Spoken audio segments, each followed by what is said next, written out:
the wide, wide world of sports is going on here? I promise you, whatever scum did this, not one man on this force will rest for 1 minute until he's behind bars. Now let's grab a bite to eat. Yeah, come on. I feel the hot wind on my shoulder and the touch of a world that is older. I hit the switch and check the number. Get on and then I slumber. I hear the rhythm ringing through it. Flamenco guitar and cumbia music. I hear the talking of the DJ. The devil listen, what does he say? I'm on a Mexican radio. I'm on a Mexican radio. Broadcasting live from high atop the J.P. White Building in downtown Roswell, New Mexico. It's Mornings with Mike Winters on 106.5 Roswell's Talk FM. Is that what I sound like when I talk? Now, here's your host, Mike Winters. And good morning, one and all. Welcome to Mornings with Mike Winters. I am he. That would be me, Mike Winters. Happy, delightful Monday, everybody. Welcome to it. It's like just sheer oxymoron in everything you say. Happy Monday. Welcome to the work week, everybody. Yeah. Hope you're having a great day. I'll be honest with you, though. Mm-hmm. These are the weeks that I look forward to because I just served in the foxhole for basically like 2 weekends and a full week. I had to sacrifice my other weekend because there was issues with kids' mom, so I had the kids this weekend too. Last weekend and this weekend, it was a cap off. But now, I'm sure many parents relate to you preparing your kids to that's the thing. Wartime weekends. Many parents scowl at me because they're like, "Oh, you get weeks off, do you? Is that what you get?" Yeah, well, the week's on, I do it all by myself, so shut up. He's like, it's my week with the kids, and he gets condolences instead of luckies. Parents are... Scowls at me through, like, dark-rimmed eyes. He secretly likes his kids, even though he's... No, secretly? I outright love my kids, doggone it. I could tell. I'm just getting boy, tired. Howdy. I don't have kids, so I can't relate to any of that stuff. I'll tell you, if they don't feel appreciated later in life, that's on them. True. Some gave all right? You better hope they do, because they're going to be take care of you. Right, exactly. Dude, I'm going to be so incontinent. Yeah. And I don't have kids. Just for fun. So they might have to take care of others. So in case, I don't have kids either. So I'm going to eat all like the runny foods. Uncle Mike needs a home too. Pureed stuff and chili. Make their life miserable when I get to be 80. Oof. Well, I hope everyone had a good weekend. I had a good weekend. We worked Saturday. You were out at Richland. Yep. I was in Artesia for their Yucca Blossom Trade Day. They had a bunch of stuff out there. Yeah, it sounded like you guys were having a blast. I tuned into some of Nate's show yesterday. If I didn't have a wife, I would have bought my own personal chili roaster on Saturday, and I would have bought it and took it home. But yeah, I was like, my wife's going to kill me if I buy this. Always fun when any statement starts with, if I didn't have a wife. Mike, I'd have been. Come to find out, that can be arranged. I know. It ain't worth a chili roaster. Be careful. I love chili roaster, but it ain't worth a marriage. Think about it, dude. The disco would be all yours. Have your own chili roaster. Great. Unless I lose it in the divorce. Like a personal chili roaster. I've never. I need a Matt Bristol to keep my disco. That's right. She got ironically, she took the personal chili roaster in the divorce. She fell in love. She wanted that more than me. Yeah, I don't blame her. But I just don't understand a situation where you're not going to get chili pre-roasted, because every time you buy green chili in bulk, at least, it's always going to come roasted. I know, but wouldn't it be cool just to say you have at your own personal roaster? I mean, it was literally like a personal size roaster. I'm like, Mike, this is why I get Funko Pops. All right? Wouldn't it be cool just to have it for the story? If you had just a toy plastic wrestling ring in your office, wouldn't that be cool for the story? Well, at least mine would be functional. Mine is too. I guess. Yeah. For your 7. Hey, it's like a Zen garden, all right? Go in there, sit with my guys, I'm at peace. Yeah. Oh, man. I was, after the remote Saturday and everything, so I was a little hungry. And I was like, So I was driving home, and I stopped at the brewer on the way out of town, and they have pretty good burritos and things. They're a little expensive. I was like, dang, $10 Brewer for a has burrito. what you need. $10 for a burrito and soda, all right, but it was tasty. But the thing was that if you ever eat their burritos, not from there, but I've had the ones at the brewer here. my go-to is usually the brisket. I just like the brisket one with the green chili. I will tell you this: they're not first-time green chili. Like if you're trying green chili for the first time, do not get one of their burritos. Gotcha. It will light you up. So it's a locals. Yeah, I favorite. loved it. It was good. Right. But I'm halfway eating like home, and I start eating it, and I'm not like my mouth's not hot. That's not like the problem that bothers me anymore. Right. I'm like sweating out the top of my head, and you're just like, why is my hair all like just? My hair felt like I had just got out of the shower. It was soaked. I'm like, how you doing? So it was all going right up there, but it was a little weird driving home with burrito. I don't think you're supposed to do that, but burrito in hand on the other, and I'm just the other hand holding the needle because you were tapping out the vein. I was like, this is hot. One knee on the wheel. Like there was one point I was like, I need to set this down for a minute over here I need a break. and let me let me stop sweating profusely out my top of my head. I get it under the mustache. That's the worst spot, like right there. Especially, and I had, and usually red's not a problem for me. Like red is it was like, oh, it's so hot. Red's never a problem for me. I had some Masato the other day that was so hot. Yeah, you can get some more Masato. I've had some of that. Burned me out. But it was tasty. But man, it had it lit you up. I was kind of after I ate it, I was like, wow. Like my head it's like your whole top of your head was like a different temperature than the rest of you. It was good. They don't do it anymore at the brewer over here, but they used to have that flat top grill, and it was the best burritos in town from that brewer. Yeah, I hadn't had one. Sad day. Kind of lit up my head like that in a long time. It'd been a while, but that's a ringing endorsement. Yeah, it was good. It was good. But yeah, had a good weekend. I did not watch any of the Emmys, not one iota second of it. No. Although you said Ted Lasso cleaned up, which seven, makes me happy. I like 7 that Emmys show. in total. I do enjoy that show. Tied with The Crown for most Emmys. I've never watched an episode of The Crown. I've never either, but it's one of those. I mean, I've known some people who are obsessed with that show. So people that like Mad Men would like The Crown? No. No? No. Because I like that. I don't like that show either. Mad Men it appeals to. I don't think the demos would ever actually like the Venn diagram of those demographics is odd.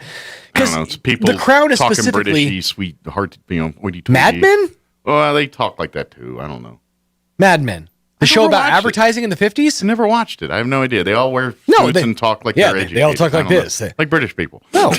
Well, I guess proper, but no, The Crown is specifically about the Queen I know that. coming up. That like I knew. Her young Mad Men, years. I just knew as much people that drank a lot and swore a lot and they wore suits and dresses. You really should go back and watch you some Mad Men. You work in advertising, sir. I never watched it. I think you would appreciate Mad Men more than most. It got real popular and everyone kept talking about it. And I'm like, shut up. Okay, so I never watched it. Let me clarify. Go back and watch the first 2 seasons of Mad Men. That's what you would appreciate. I feel like those would actually loop you into the rest of it. So what you're saying now is you went go watch Mad Men to just watch the first 2 seasons. The rest is crap. No. I'm just saying the rest falls away from the point. It's like if you're super into meth, you just want to watch the first season of Breaking Bad, right? Because the rest of it just is about story and family and bullcrap like that. You want the real meth. If you really are into meth. But no, if you're really into like advertising and the way that market is run, then you really get a good taste of the nitty gritty of that in the first 2 seasons. The rest of it is the story and kind of what happens to Dawn and the kind of side ancillary characters. Okay. But well, it's all the same in my head. Well, yeah, that and The Crown, clearly there's a weird mishmash of nonsense going on up there. They carry goblets and walk around going, and so I stopped watching. What Mad Men were you watching? The British version, right. No, I've never watched it. I have no idea. I'm just making random statements based on no fact whatsoever. That one scene where Don walks into the office carrying a goblet. I'm just saying stuff to alienate Mad Men fans. I have no idea what the show's about. I just knew it was popular. I have no idea. I just people in suits and drinks and walking around talking. That's all I knew about. A lot of advertisements for products you can't advertise for anymore. Cigarettes and alcohol. Yeah, just a bunch of people like with money, looking down on others. It's 7:14. I haven't even done the rundown. That's pretty much Hollywood. Yeah, I haven't even done the rundown. Let me do this. Oh, yeah. Matt Bristol's been patiently listening our garbage right now, so he's going to join us in an official capacity here in just a few minutes and tell us how way off we were on everything related to the divorce. Oh, he was taking notes earlier. I caught it. Although I do want my disco. Should probably lock that down now. That's right. Hide it somewhere. That's right. The possession's 9/10 of law. I remember that somewhere. I don't know the law, but I know that. Then in the 8 o'clock hour, we're going to be joined in studio by a way classier person than myself. Lori Dudek's going to be joining us. She's a Leadership Roswell Alumni Association Alumni Award winner. And, we were talking about the different absolutely. Awards and stuff. They didn't have the banquet this year because of COVID. So we've been all the different their award winners we've been interviewing. Of course, we had Gerald Murray join us. We also had Jane Anglin join us talking. They were award winners. Lori, like I said, she won the Leadership Roswell Alumni Association Alumni Award for her great work. So she's going to join us, and we'll chit-chat all about why she won the award and talk all about her here in the 8 o'clock hour. And then in the 9 o'clock hour, we're going to have the folks in Roswell Community Little Theater join us. They got coming up here the first part of October, a comedy called Unnecessary Farce. 2 cops, 3 crooks, 8 doors, go. You do the math. And this is an improv one, or is this? No, I'm pretty sure it's a scripted. Okay. Yeah, because I know they're talking about doing some improv. Yeah, because Gina directed it. So far as I understand, it's a scripted comedy. They bought the rights to and everything. But they're currently working. Alethea and a group is currently working on an improv troupe. Okay, it's a comedy by Paul Slade Smith, directed by Gina Montague. Here's the tagline. An embezzling mayor is supposed to meet with his female accountant in a cheap motel room for donuts. No, just kidding. I added that. Next door, 2 cops wait to catch the meeting on tape, but there's some confusion as to who's taking the money, who's hired the hitman, and why the accountant keeps taking her clothes off. Sounds like an episode of Reno 911. It almost sounds like the Who's On First bit with Laurel and Hardy. Was it Laurel and Hardy? No, that was Abbott and Costello. Yeah, and it sounds like that bit, but a more drawn out version of the Who's On First bit. Well, I've seen an episode of Reno 911 where the whole thing was they were doing a sting, and this kind of sounds like the plot. They were doing a sting on a prostitute or a prostitution sting, and they had the John in the hotel room, and they were in the room next door, and it was just all the stuff that was happening like in the room while they were recording, and like the happenings that happened in between. So that was like the whole of the episode. So I'm generally curious to see if they just like copied an episode of Reno 911. Okay. Yeah, I'd go. Or we'll call it the loose reenactment of Mayor Marion Barry's arrest for crack back in the 80s, if y'all remember that. That was in the 90s, wasn't it? Was it 90s? I want to say it was like early 90s. Was it 80s, 90s? Because that was the whole joke was like, 94, 95, okay, smoke crack, got his job back. Oh, yeah. Mayor for life. I lived in D.C. Well, not in D.C. What do you got to do to get unelected in Chocolate City? Apparently not crack. He got back. Actually, he went to prison for that. And then when he got out, ran for city council and actually served on city council as one of the ward city councilors, like in Anacostia, the bad part of town. He was the ward for that for years, and until he died. Was it one of those like, here, you take it? He was just the crookedest dude on the planet, but he was a huckster, a slicky boy, and people, he was charming to the right people and the people that voted, and he got it. Yeah. But at the end of the day, he was shaking your hand with one and putting the other ones in your pocket, stealing whatever's in there. Let me be a lesson to you, folks. Charisma, it'll take you places. All right, it is 8:19. Let's go ahead and get you up to date on the weather. I'm meteorologist Steve Hamilton with your Pecos Valley weather. Pretty hot today with our afternoon highs in the mid to upper 90s, a little bit breezy and plenty of sunshine with high pressure over eastern New Mexico. Overnight will be clear with our low dropping to about 60 and then quite a bit cooler tomorrow following a cold front that'll be moving in. Looks like we'll stay in the low to mid 80s, windy and sunny, mid 80s and fair Wednesday. That's your latest forecast. I'm meteorologist Steve Hamilton. Thank you, Steve. Currently 64 degrees here in Roswell. Humidity is at 52%. Winds currently out of the west. at 6 miles per hour. Sunny and hot, unfortunately, today. High of 97 expected with west winds at 5 to 15 miles per hour. Here's the thing. Good news, bad news. If you love hot weather, you got it today. If you don't, it's gone after today. So enjoy the 97 while we got it, because that changes after today. Mostly clear tonight with an overnight low of 59. Yeah. I think we're going to drop below 60 overnight tonight. I don't know if that's the first time yet, but it's pretty close to if we haven't. West winds 5 to 15 miles per hour. Tuesday, mostly sunny, high near 77. Yeah, we're going from 97 to 77, 20-degree drop in 24 hours. Northeast winds 10 to 20 miles per hour. You know, we can't have a temperature drop that big without some wind behind it. Tomorrow night, clear skies, overnight low of 50. We might even get almost near in the 40s overnight Tuesday night. Maybe that first freeze is closer than we think. Maybe. Or they're teasing us again, which is more likely. West winds 5 to 15 miles per hour. For you Wednesday, we're back up into the 80s. Sunny skies, a high of 83. South winds 5 to 10 miles per hour. Thursday, sunny, high of 91. So it's kind of short-lived. And then 89 for a high on Friday. Saturday, sunny, high of 89. Looks like Sunday, sunny with a high of 91. So 97 today is the last of that for this week. And then we'll drop in the 70s Tuesday and upper 80s, low 90s for the rest of the week there.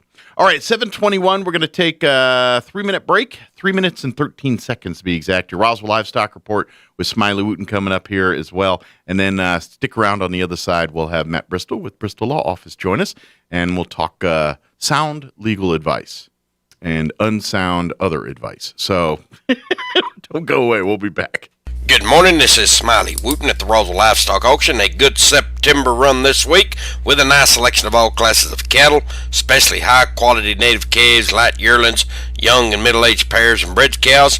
We expect to sell 900 head, breaking down like this: 125, 150 weighing cows and bulls, 125, 150 pairs of bred cows, 600, 650 calves and yearlings. Today's sale will include 50 cow-calf pairs, Barry Ranch LLC, Fort Stockton, Texas.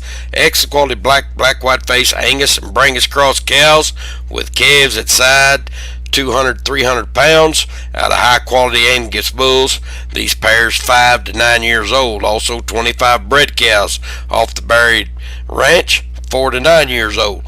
10 Corinthi pairs with calves out of Angus and Corinthi bulls, 4 to 8 years old. 26 calves, Barrow Cattle Company, Andrews, Texas. X-quality black white face, red white face, roping size calves, 150, 250 pounds. 20 heifer yearlings, Maley Landing Cattle, White City, Texas. Replacement quality black heifers, long time weaned, cake broke, 500, 600 pounds. 34 calves, LS Cattle Company, Corona, New Mexico. Excellent quality black white face, red white face, Angus crossbred calves. Bovishield Gold one shot, 7-way Somnus at Brandon, 350, 450 pounds. 44 calves, H-Bar Y Ranch out west of Carlsbad. Excellent quality black Angus and Brangus crosses. Cattle weaned 45, 60 days. 2 rounds of shots, 400, 600 pounds. 18 calves, Larry Dockery, Cloudcroft, New Mexico. Excellent quality red Angus cross calves, medium condition, 400, 500 pounds. Sale time this morning, 9 o'clock. Sell pairs, bred cows, 9:45 to 10. Be selling calves and yearlings about 10:30, 10:45. We expect to sell 900 head today. This is Smiley Wooten, Roswell Livestock Auction. As the school year comes to an end and COVID restrictions start to ease, don't lose sight of the lessons learned. Cover your cough, positive personal hygiene, respect one another, show and tell others you love them. Fiscal and social responsibility are great ways to show your love. This is Damon Graham, your local New York Life agent. I can help you show your love to others. Call me at 575-623-0803 so we can determine how you best can show your love. Expect to be blessed. The sun is setting on another summer, and that means savings for you during the end of summer clearance event at Richland Chevrolet. All this month, we're slashing prices across the lot. That means super low payments like a 08 Jeep Wrangler as low as $238 a month, a 2007 Toyota Tundra as low as $228 a month, or a 2014 Chevy Malibu for as little as $219 a month.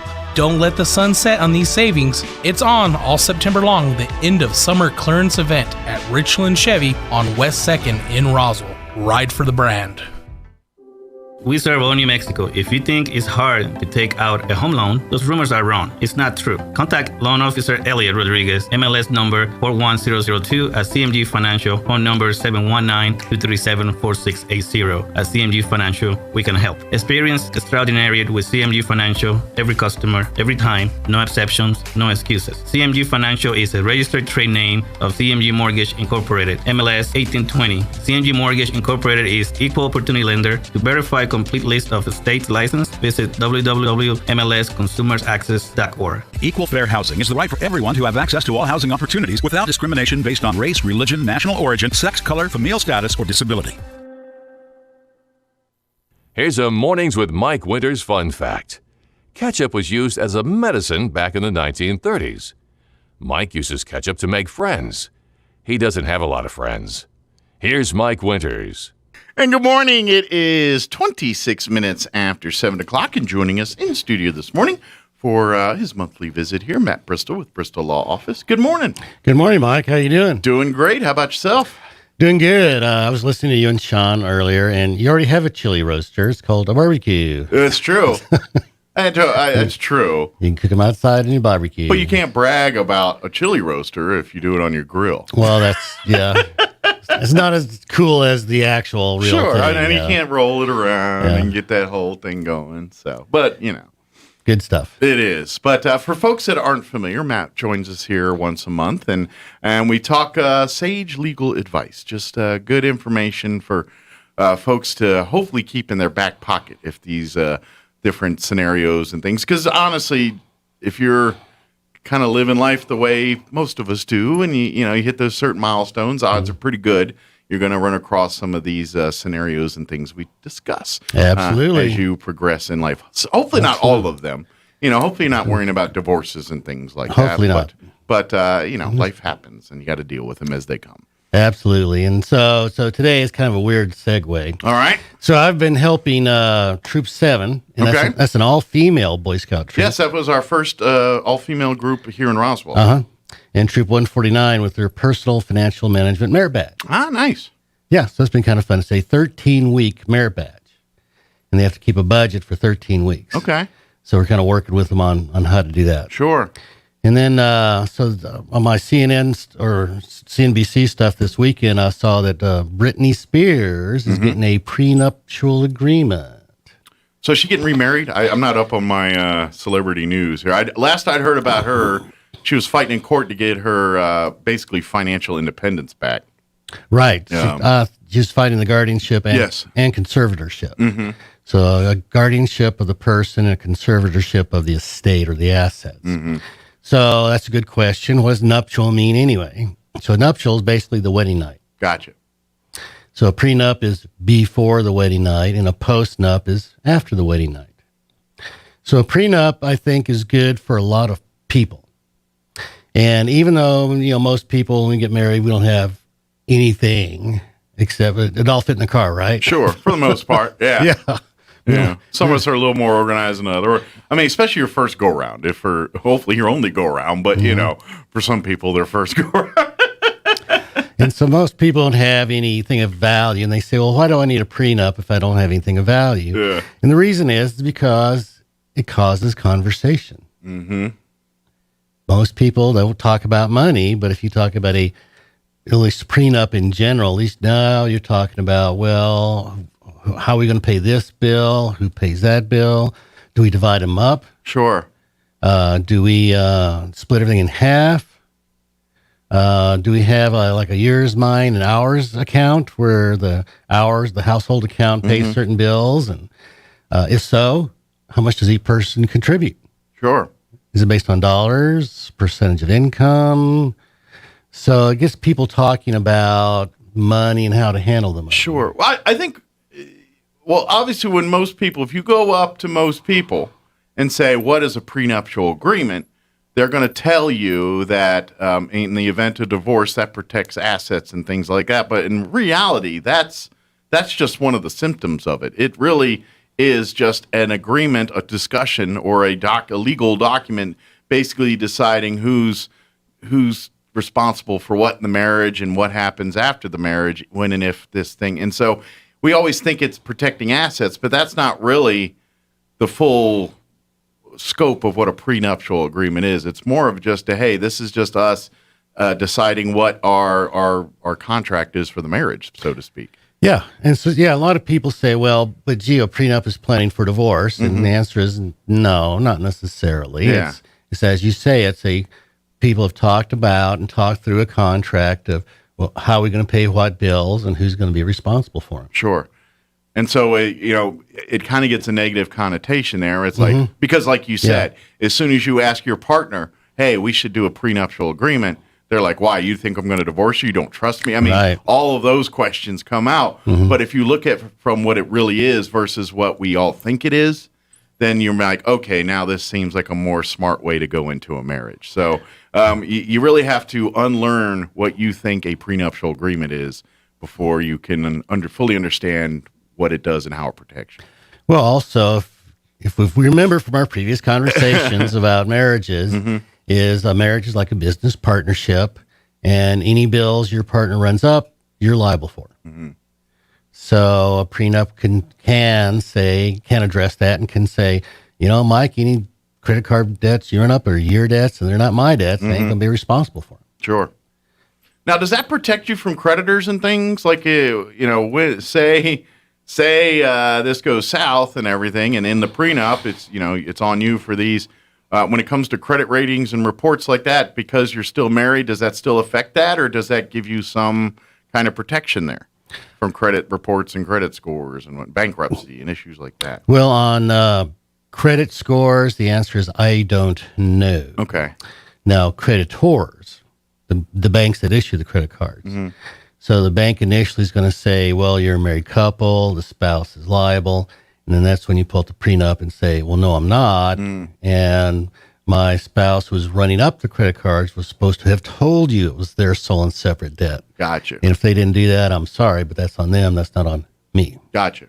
So you are, in essence, protected there. Yes. Okay. I was curious about that because I was always wondering. I was like, well, shoot, if you go through bankruptcy or anything and all that, and in your marriage, usually, that's why people's credit gets ruined and things, bankruptcy and divorce, because generally speaking, that wreaks havoc on there. But a prenup might save some of that if you do it right. Yeah. So, and we've seen in our bankruptcy cases, divorce cases, it's not always one spouse that runs up the debt. It's usually both. Sure. But sometimes it's one, not always. And I've had people say, well, my wife ran up the credit cards, that's her problem. And the answer is no. If debts incurred in the marriage are owed by both parties. Now, when a spouse brings debt into the marriage, does that become their debt once they're married, or is it still the individual's debt?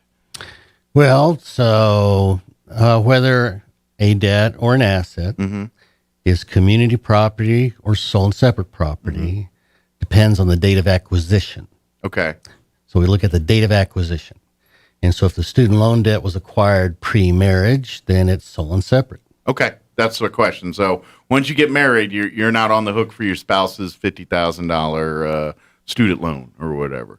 Generally, no. Gotcha. Yeah. And there's some little tiny quirks here and there because remember, your paycheck's community paycheck. Sure. Now, in a real marriage, you're talking about this and discussing it, working on ways to pay it down together. But in terms of, say, the marriage goes south and now her student loan's not going to ruin your credit or his student loan's not going to ruin your credit. Yeah, and that's a good point. So if, somebody says, well, what about a prenup? Well, that's when by the way, I've got, $100,000 for the student loans out there. Because generally people just don't bring that up in a casual conversation. Yeah, that's true. Which you might want to, think about these kind of things. So you might want to ask about it before you get married, and then at the altar's a bad time to find out about these things. Yeah.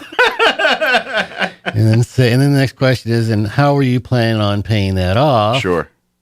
Well, and in essence, because I don't care what you're on the hook for legal and what you aren't, in essence, you become married, your finances become one together. It should be, at least. A plan and how we tackle it becomes one. Where the money comes and who keeps what, that's between y'all two. But as far as, all right, we got bills now, you need to come up with a plan to address them together. Because if you don't, you're going to be having a lot more problems down the road.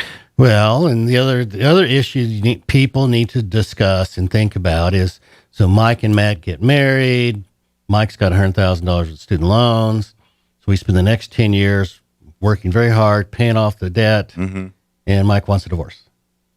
Does Matt get reimbursed for paying off Mike's debt? No. Although that would be an argument in court, you're going to lose it. But, I mean, that does sound like a valid argument. Well, the court can only divide things that exist. But there's no debt. There's nothing to divide. Now, I know this is a stretch. But say you're able to prove that they started the marriage strictly to get married and pay off the debt. And is there a fraud case there?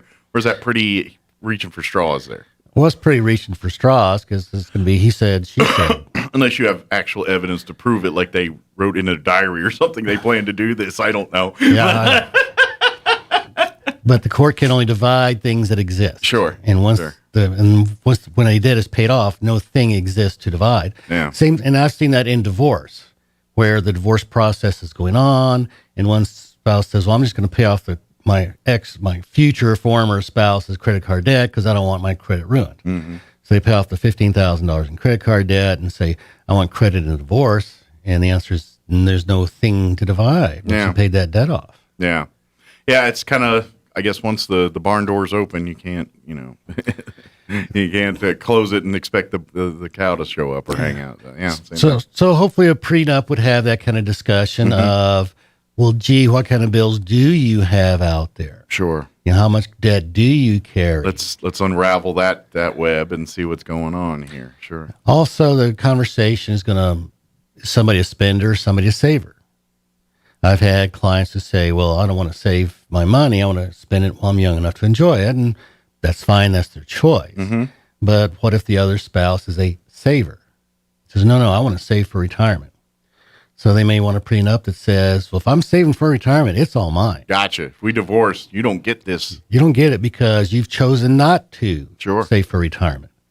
And if you're just going to blow your money, then I don't want you to have. So you can set a prenup that way, and that is that common? It depends on the situation. For second marriages, it's a really, really good idea. Okay.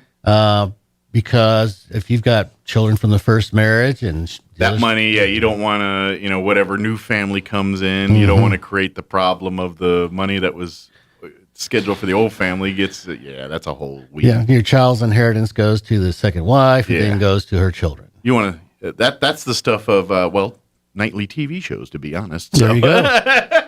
Absolutely.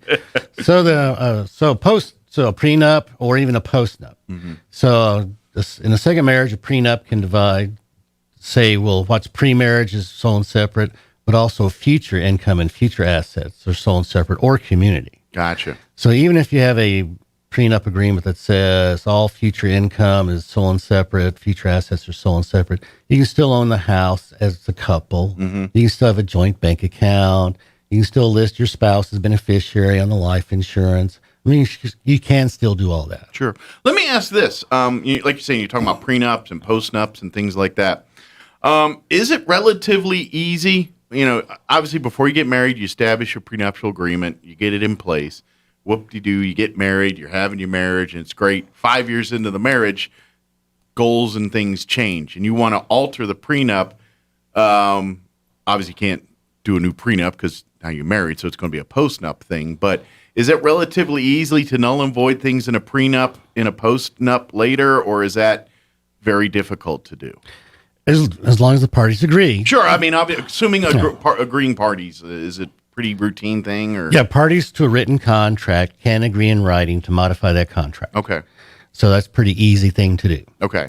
So depending on what has changed, you can change the prenup. You can turn it into a postnup. Either way, we're finding post-nups actually come in handy is with elderly couples. Okay. So if someone may have to go into a nursing home in 5 to 10 years, you got to plan these things ahead. Sure. And for Medicaid to cover the cost of the nursing home, there's an income test, there's an asset test. Okay. In the asset test, you're not left with very much. As long as there's an intent to return home, the home is not considered an asset in the asset test. Okay. But you're only allowed like $2,000 in the bank. Okay. Which is not much. No. But if you've done a post-nuptial agreement where the assets have already been divided, okay. This is Mike's sole and separate, this is Matt's sole and separate, and then later Matt goes in the nursing home and applies for Medicaid, and they're going to ask, what kind of community assets do you have? Mike's going to say, zip. You can have all Matt's assets you want for the Medicaid, but you can't touch mine because they're sole and separate assets. Nice. So that might be an option for some families and things, depending on your circumstances here too. So. Yeah, so it'll save at least half the assets from the nursing home. Yeah, absolutely. Yeah, I could see that because well, and the post-up also says, I'm not liable for Mike's future debts. Mike's not liable for Matt's future debts, including nursing home costs. We just spell that right out. Yeah. Hear that? I was going to make a joke, but my wife is probably not listening right now. Yeah, I can't. But obviously, this is the stuff if you're planning on getting married, if you're talking with your spouse or soon-to-be spouse here and planning, I know it's not sexy. I know it's not romantic in any way, stretch of the imagination. I get it. And in marriage, they're talking and it's all story tales and love and, gallivanting and all that stuff. But please, to ensure that you have more gallivanting and fun and love for the rest of your life in the marriage, doing a little legwork here at the beginning with this prenups or at least having that conversation and deciding together what route you want to take. Whether it's now, and I know it's a tough conversation because love and marriage, it's all about trust and building it. And let's face it, some of us, when you're going through that process, are still earning and learning that side of things. That's why it pays for a little courtship, but that's another story for another day. But at least be thinking and talking about this stuff, because if you don't, you're really leaving yourself your marriage open for a potential pitfall before you even say I do, and that could be a bad thing. Yeah, money causes a lot of arguments during a marriage. Yeah. But there may be one of the people who are dating and anticipating marriage, maybe one person's assumption of, well, once we get married, then we can always afford a better place, a bigger place, a more expensive place. And the other spouse is thinking, well, once we're married, we're going to save rent. Mm-hmm. An entire month's rent just by staying in one place. Oh, I've run across people that, Mike's paycheck is ours, but Matt's paycheck is mine. Yeah, I've heard those stories too. That really happens. Yeah. Some people think that, and the other spouse needs to know that going in, that's somebody's attitude. That's right. Yeah, because those are the things that are either going to make your marriage work or destroy them. Mm-hmm. But if you're on the same page at the beginning, if you have that philosophy, my paycheck's mine and his paycheck's mine too, or her paycheck's mine. I guess as long as you two are happy that way, knock yourself out. Who am I to tell you how to live? But, most people aren't going to be cool with that, and you need to address that at the beginning. Yeah, most people don't like one-way streets. Yeah. Things should be equal. Yeah. So that's a needed conversations. And what if somebody wants a new car? Yeah. Now, how's that get paid? Sure. Does that come from the joint account or just one person's account? So these are... And is the car in both your names? Is it just one person's name? Or can it even be a one person? Does you need the co-signing? It's, just a for instance on there. It's like my wife's car. It's her car and everything, but my name's on it too, just because I'm the veteran. I got veteran discounts and things like that. Awesome. So my name is on there as ownership too. But I think I drove the car once. And that was just like in the garage to move it to take a trash can out. I have never driven it for any, it's her car, it is, but it's technically our car because my name's all over it too. But for that particular instance, because we're getting a bunch of rebates and discounts for veterans, and I'm like, I'm a veteran, I'll take those. And so that's why my name was on the car. But well, and it's and you're right, Mike. It's a difficult conversation. All money conversations are difficult simply because in our society we don't talk about money. My wife said, "I am listening." It's a good thing we're behaving. That's right, mostly. Hi, Kim. But that's where we're talking. I guess if you take nothing out of this conversation when we're done here, is at least start thinking about these plans, having a plan.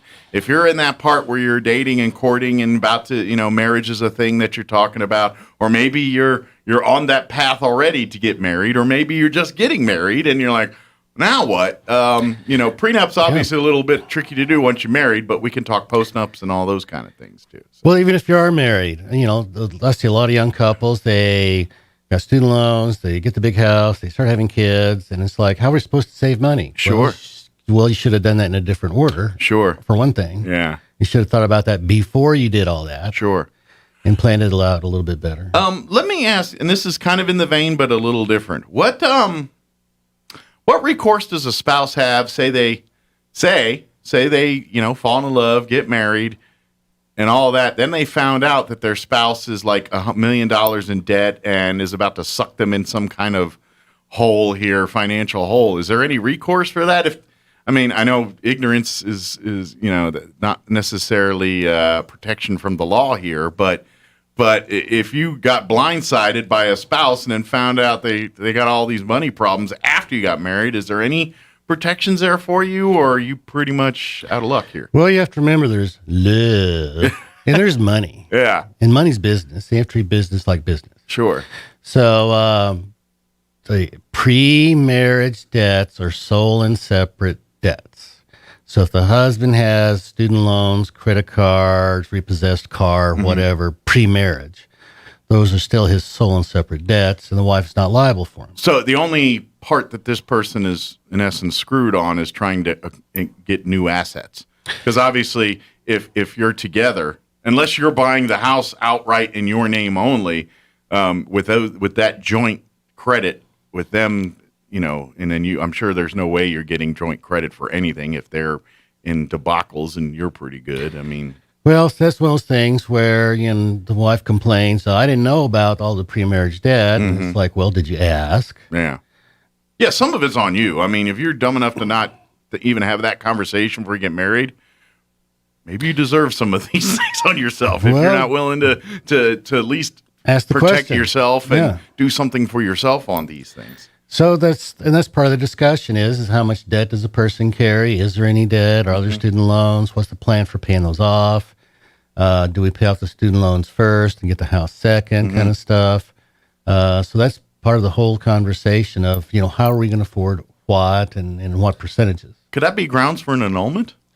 No, annulments, you got to be married to your sister to get an annulment. Okay, that's about it. Okay, I didn't know if there was any legal recourse for getting annulments or just divorces. No, annulments are you're married to your sister or the marriage is otherwise void. Okay. I guess the rest is just in the eyes of religion. Yeah. Not legally. The churches have their own annulment scheme. Yes, gotcha. I got you. But in terms of the legal world, annulments only happen for incest, things like that, not because you made a bad decision in Vegas. Correct. Nope, need a divorce, sorry. Just because you had too many drinks and ended up at the drive-thru thing there in Vegas. Yeah, well, I actually had one of those calls last week. Did you? Yeah. I always thought that it happened on TV. I didn't know it happened in real life all the time, but I guess it does. Oh, sure. Well, that's why it's on TVs, because it does happen in real life. And so TV reflects real life. They do have drive-through wedding chapels, and they're a business, and they're open for a reason. Elvis is alive and well, yeah. All 57 of them. and conducting weddings all the time. Jumping out of airplanes, singing songs at the buffet. He's doing everything. That's right. Oh man, I just all the time. I guess we better wrap up this conversation here. But in all seriousness, we're the joking here. Please, if nothing else out of this conversation, hopefully there's some people either in that world where they're talking about marriage or getting, plans for weddings, or maybe they're earlier in the dating process and might be needing this information down the road here. But please, talk with your spouse or your soon-to-be spouse about these things, and have that conversation. Even if you're not sure how to tackle everything, at least be on the same page with each other and know where everybody stands. Trust me, the key to your happy marriage and everything down the road is that being open and honest and talking with each other. The good, the bad, and the ugly. At least because if you all come at it from the same angle, I guarantee you guys are going to have a great marriage. Absolutely. It's going to work. Yeah. Is it going to be peachy keen every day? No, because life doesn't work that way. But if you're open and honest with each other and upfront on these things, the rest will work itself out. It will. Absolutely. Yeah. Talk it over, stay married. Even if you don't know how to start the conversation, that's how you start it. Yeah. Gee, if I wanted to talk about money and I'm having a problem, what's the best way to approach it? Yeah. Don't and make sure look, it's not a place of I don't trust you or anything like that. I don't want our marriage destroyed because we failed to plan on a few of these things, which right now may not seem like a big deal, but in the heart of our marriage, it's going to be a very big deal. And and that's it's. Put it this way, I would imagine if every marriage had this conversation, or at least we're on the same page and did this, I would say our divorce rate would drop probably 80-90%. And drop a lot, yeah. Yeah, I would be willing to guess that would happen because, probably less marriages. If you figure it out beforehand, maybe you're like, well, maybe we shouldn't be married. Well, if there's a spender and a saver, they may decide, they're not for each other. Or just because you get along and you're friends and thing doesn't mean you should be married all the time, because in essence, that's a big change. Well, I was watching Last Man Standing yesterday, and so the wife says, well, how are we going to, if there's a financial emergency, how are we going to handle it? And the husband says, we'll find a way. She goes, that's not good enough. Right. And it's not good enough. That's wishful thinking. Oh, we'll find a way. We'll work it out. Yeah. And if somebody's a wishful thinker, you need to find that out early.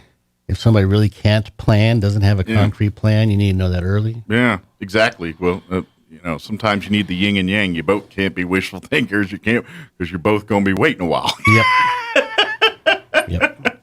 But you're absolutely right. Do we got a fact or fiction for us here? Well, a little quick tidbit. You said we're sensitive on time. Yeah. So in the New Testament, in the Jewish tradition, they always talk to God from a mountain. Moses went up the mountain to get the Ten Commandments. And in the Greek tradition, they would meet in the marketplace, a flat area, and they would discuss politics and religion, Socrates, Plato, that kind of stuff. So in the book of Matthew was probably written by someone from the Jewish tradition because he talks about the Sermon on the Mount. Yes. Okay. Well, John was written probably by a Greek because the very same event was called the Sermon on the Plain, a flat place. Okay. Because in Greek tradition, you spoke from a flat place. Gotcha. But it's this very same event, seen from two different eyes, and just described a little differently. So I think that's interesting. Yeah. Yeah. Yeah. It doesn't mean it didn't happen. It just said people had different viewpoints. Sure. Just like Civil War battlefields. If you've never noticed this, the South would generally name a battle after the nearest town, and the North would name the battles after the nearest body of water. So then you get the Battle of Bull Run, or Manassas Junction, or the Battle of Manassas, depending on your perspective. The Battle of Antietam, or the Battle of Sharpsburg, depending on your. There's a few exceptions to that rule, but it's Gettysburg's one. But it's kind of in the same vein there. Well, the Beatitudes in the New Testament are different. So Matthew may say, blessed are the poor, for they shall inherit the earth. And then I think it's in Luke, blessed are the poor in spirit. It's just a matter of language and how they say and do So things. Matthew may say, blessed are those who hunger and thirst after righteousness. And Luke would say, blessed are those who hunger and thirst. Gotcha. So a little bit different angle, and it makes it interesting. Doesn't mean it didn't happen. Just means people had different viewpoints then. Sure. Just like now. It felt bigger deal in one's perspective than others, maybe. It's the flies on the wall each saw it from a different angle. They saw it or heard it from a different angle, or different things being different. People, we all filter what we hear. Sure. Yeah. Well, yeah, it's kind of like the chain event, you hear, and then by the time it's completely different. There's, people interpret things certain ways, and that kind of proves that we don't all interpret the same. If anybody has any questions about anything, or if you need it's more than just sage legal advice, you need some sage legal action, Matt Bristol Law Office can help you out. Especially if you're looking at Medicare, nursing home costs, think about it. Or if your parents, something like that. Yeah. Call us at 625-5284. Yep. Or go to his website, bristolllawoffice.com. There you go. And you can go there and schedule appointment and everything. I know even still, even though we're less in the COVID world, probably, just don't roll in, call, get appointments, get things. That way we can set up for if we need to, do face-to-face or telemeetings or whatever we got to do. Yeah, we'll do whatever the client wants to do, whether it's telephonic or in person. Yeah. We're pretty flexible. And you cover anything from family law to no criminal, no personal injury, but everything else. Yeah. So it's family law, that's bankruptcy, that's real estate, it's quiet titles for probate or for oil and gas. Yeah. We've done that. Yeah, if you need, like you said, the marriage stuff, but if you need financial planning type legal help, Matt's an expert on all that kind of stuff. We do estate planning all the time. Yeah, this is for your business, for your family, all that, and understand that stuff. So please, especially small business owners out there, if you're trying to protect your business with, through different legal programs and things like that, there's a lot of, requirements and loopholes and things that if you don't do it right, you can end up doing more harm than good. So please understand that and talk to a guy like Matt here before you do it. If you set up your own LLC, that's great, but nobody gave you the speech on how to do it right, so come see me. Please. It'll save you a whole lot of headache later. Oh, yeah. Again, bristolllawoffice.com. What's the phone number one more time, Matt? 625-5284. Very good. Thank you, Mike. Thank you, sir. As always, appreciate it. We'll see you here next time. Enjoyed it. Enjoy your week, okay? Thanks, you too. Will do. It is 7:56. Quick news update and sports update before we get you into news. Don't go away. Now for a Pecos Valley news update. Roswell police report a missing teenager has been found safe. On September 5th, RPD put out information on 15-year-old Jada Marie Fain, who had last been seen with her family as she was being dropped off for school. A new statement from Roswell spokesperson Todd Wildermuth on Friday said the girl had been located in Roswell on September 16th. No other details were provided. A Roswell man criminally charged in connection with a shooting of another man last month in the east part of the city has been arrested in the small community of San Patricio, about 50 miles west of Roswell in neighboring Lincoln County. 22-year-old Alfonso Rodriguez is accused of firing gunshots at the 25-year-old victim August 23rd after an argument related to a previous incident between the two men. The arguments took place at a residence in the 300 block of South Beach Avenue. You're up to date. That's a look at local news headlines this hour. I'm Jared Sorello. It's time for the Southeastern New Mexico Sports Report. An 0-4 start isn't what you want, but the Roswell Coyotes have a very young football team, and you knew at some point they were going to break out against somebody. It was against Carlsbad on Friday night. Roswell scored the first 3 touchdowns of the game, up 21-0. Now Carlsbad fought back, but Roswell wins the game 21-14. And it was a thriller in Roswell for the Goddard Rockets, beating Hobbs on the last play of the game. Final score 30-27 as Hector Salveri takes in a 4-yard touchdown run for the victory for the Rockets. Artesia, a tough game against Cleveland Friday night. Cleveland wins that one 70-29 in Artesia. NMMI beats back Hot Springs 41-12, and Capitan knocks off Loving 20-14. The Sports Report brought to you by DSI. Call DSI for all your office technology needs. I'm Eric Butler at 92.9 The Brand. With almost 90 entries, Roswell Ford's Hometown Heroes Car Show was a tremendous success. We commemorated 9/11, raised more than $2,000 for the Tunnel to Towers Foundation, and had a lot of fun. Congratulations to all our winners, especially a Best of Show and People's Choice winner Ryan Bredyke and his remarkable 1939 Lincoln Zephyr. And Carol Morgan's beautiful 1956 Ford Thunderbird, the Roswell Ford champion. Our 2021 hometown hero is Joel Juarez, who received numerous nominations from our community. Roswell Ford truly appreciates the sponsors, judges, and scores of volunteers who made the Hometown Heroes Car Show possible. We're looking forward to an even bigger event next year. Roswell Ford is proud of our nation, proud of our city, and proud of our hometown heroes. And we hope that when you're ready for a new vehicle, you'll give us a chance to serve you. Roswell Ford, the tailgate nation at the corner of 9th and Main.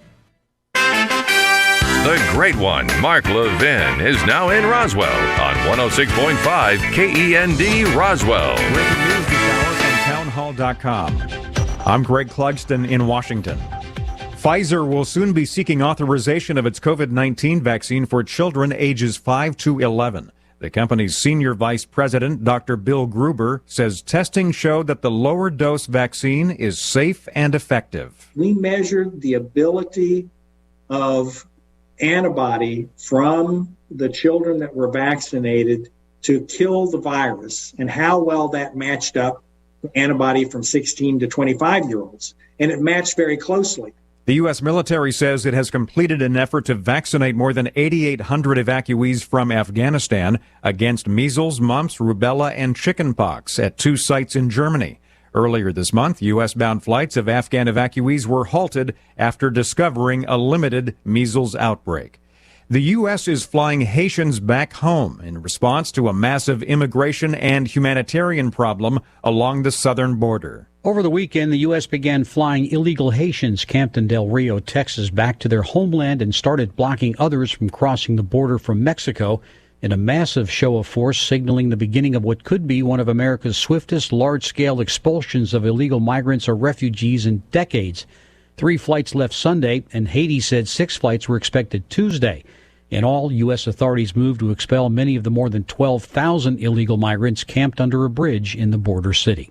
Rhonda Rockster reporting. Authorities are still looking for a Florida man after discovering what may be his girlfriend's body in Wyoming. Gabby Petito went missing while on a cross-country trip with her boyfriend. He returned home without her and now hasn't been seen since last Tuesday. Stocks taking a hit in early trading. The Dow is down 446 points. More on these stories at townhall.com. Hey, I'm Andy. If you don't know me, it's probably because I'm not famous. But I did start a men's grooming company called Harry's. The idea for Harry's came out of a frustrating experience I had buying razor blades. Most brands were overpriced, overdesigned, and out of touch. At Harry's, our approach is simple. Here's our secret. We make sharp, durable blades and sell them at honest prices for as low as $2 each. We care about quality so much that we do some crazy things, like buy a world-class German blade factory. Obsessing over every detail means we're confident in offering a 100% quality guarantee. Millions of guys have already made the switch to Harry's, so thank you if you're one of them. And if you're not, we hope you give us a try with this special offer. Get a Harry starter set with a 5-blade razor, weighted handle, shave gel, and a travel cover, all for just $3 plus free shipping. Just go to harrys.com and enter 3388 at checkout. That's harrys.com, code 3388. Enjoy. A gunman opened fire in a university in the Russian city of Perm today, leaving at least 8 people dead and more than 24 wounded. Details from correspondent Charles de Ledesma. The Perm State University press service says the perpetrator used a so-called traumatic firearm. Such guns are designed to fire non-lethal rubber or plastic projectiles, but can be modified to fire other ammunition. Students and staff of the university locked themselves in rooms, and the university urged those who could leave the campus to do so. The state TASS news agency cites an unnamed source in law enforcement as saying some students jumped out of windows of a building. Russia's Interior Ministry says the gunman has been detained. I'm Charles de Ledesma. News and analysis at townhall.com. From Washington, I'm Greg Clugston.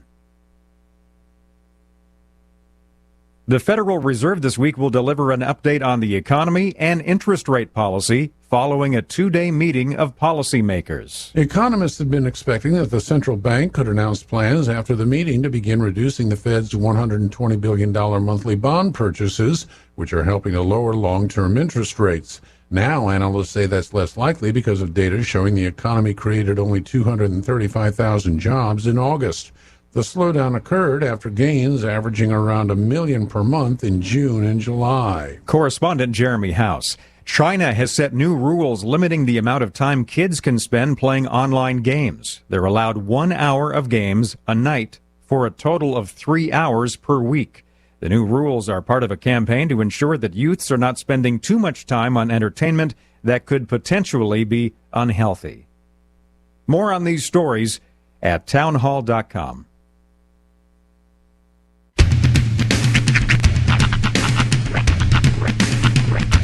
What in the wide, wide world of sports is going on here? I promise you, whatever scum did this, not one man on this force will rest for 1 minute until he's behind bars.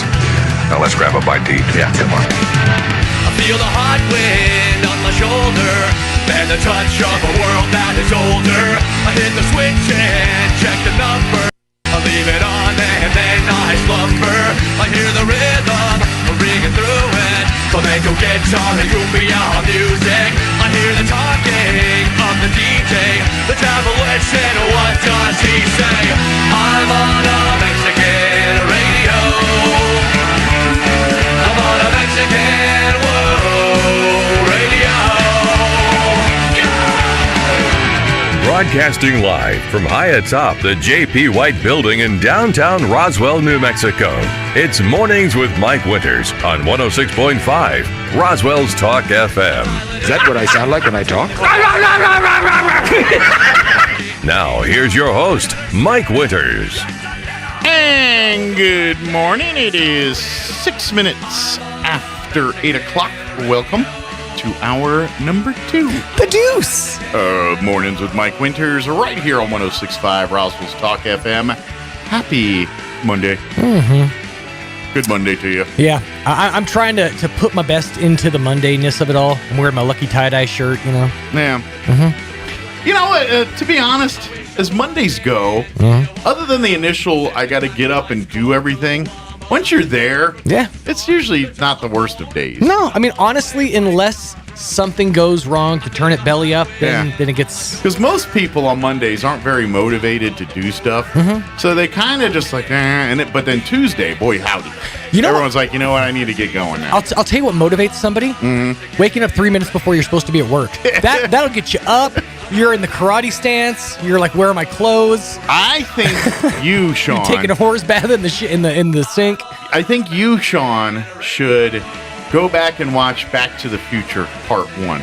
Oh, yeah? And just replicate Doc Brown's alarm system. The old bed up thing. Flip down. Instead of the dog food, or maybe you have a cat food one to feed the cats, but then add one extension for the kids. Which I literally yelled at the cats as I was heading out the door, I'll feed you later! Because they're like, rare. I'm like, no, I'll feed you later. I'm just telling you, you hit the mousetrap game and flip the things and get the guy to jump in the tub, and then next thing you know, the coffee starts being brewed, and here's what happened. Thing happens. I have 2 modes, okay? I have kid mode and I have non-kid mode. My kid mode, I have to wake up stupid early to get everything ready, get the kids where they're supposed to be, and then get to work. Yeah.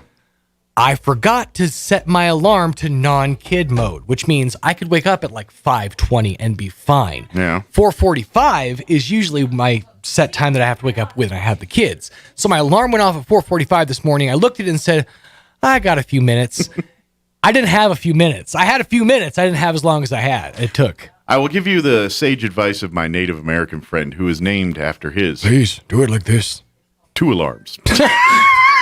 His name's 2 alarms because he uses 2 alarms. And you normally should try I do that. too. I have 3. I literally have 3, and I only had the one last night because I'm like, I'll be fine. I'll have kids.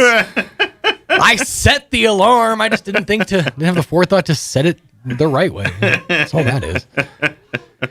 But yes, I don't know. If I had the wherewithal, I'd totally build something like that for me. I just don't have the patience. That would be neat. Nor the ingenuity. That'd be real cool, actually. Or the materials. Just the want of it having it. That's all I have.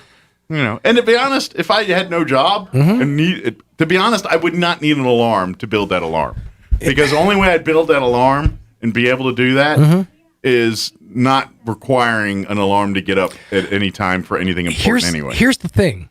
If I had that set up, I wouldn't want to sleep in my own bed, because I would be literally terrified of my alarm going off in the morning and my bed catapulting up to slide me down a chute to then get me ready. It's like, oh my God. I'm buying bed straps to just like counteract the alarm system that I set up. Yeah. Yeah, but I live. Oh, okay. I'm not buying bed straps. I'm using the bed straps I have. Never mind. Mind your business. Well, till we have these available in a Walmart near you, I guess. Maybe I'm surprised no one's designed one, like an at-home alarm kit that you could build this little thing, and it's the got Doc Brown alarm system. Why is it? Isn't the back of Boy's Life somewhere? Like you could get. All you need is a vacuum cleaner motor. Mom, can I use the Bissell? That's right. You'll make an alarm clock. What for? Mind your business. That's why. Nunya. It's a big glass of nacho cheese right there. Dude, I have literally... So the pull back of the curtain. A couple weeks ago, Mike just randomly drops this gem on me after lunch. I did? He comes back and he goes, how come nobody's ever released a product called macho cheese? Literally, I can't stop thinking about it. I'm like, we need to do this. Yeah. Like an extreme cheese-based product called macho cheese. I think it would be a success. Yeah. It needs to exist. If someone steals it, I want dibs. I want credit. I want, put my face on the bottle or something. Mike Winter's macho cheese. Whatever vessel your macho cheese comes in. And too bad the Macho Man's not with us, because, if there's not a perfect spokesperson for macho cheese. All I could think of was... You seen the movie Kung Pao? Enter the Fist or whatever? Yes. So there's a scene where the master is walking through the courtyard and he's chanting, Taco Bell, product placement with Taco Bell, in Chorito, and they'll go, Macho Burrito! And that's all I can think is every time I hear macho cheese is... Yeah.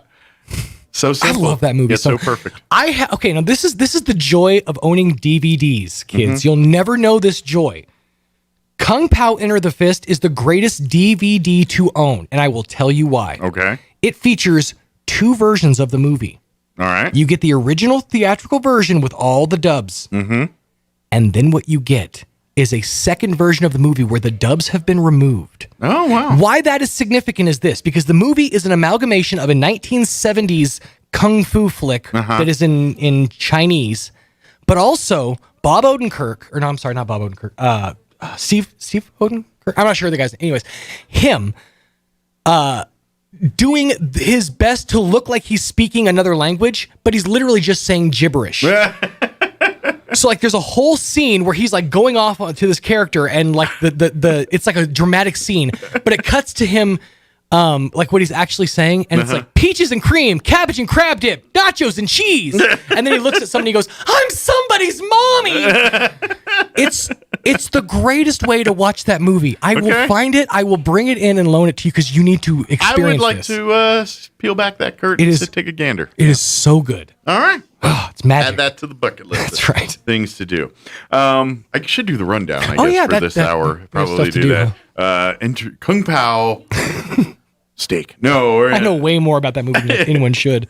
We're going to get you updated with the weather. We'll do that for sure here in just a minute. Then here in just a little bit, we're going to have our Leadership Roswell Alumni Association Award winner for the Alumni Award.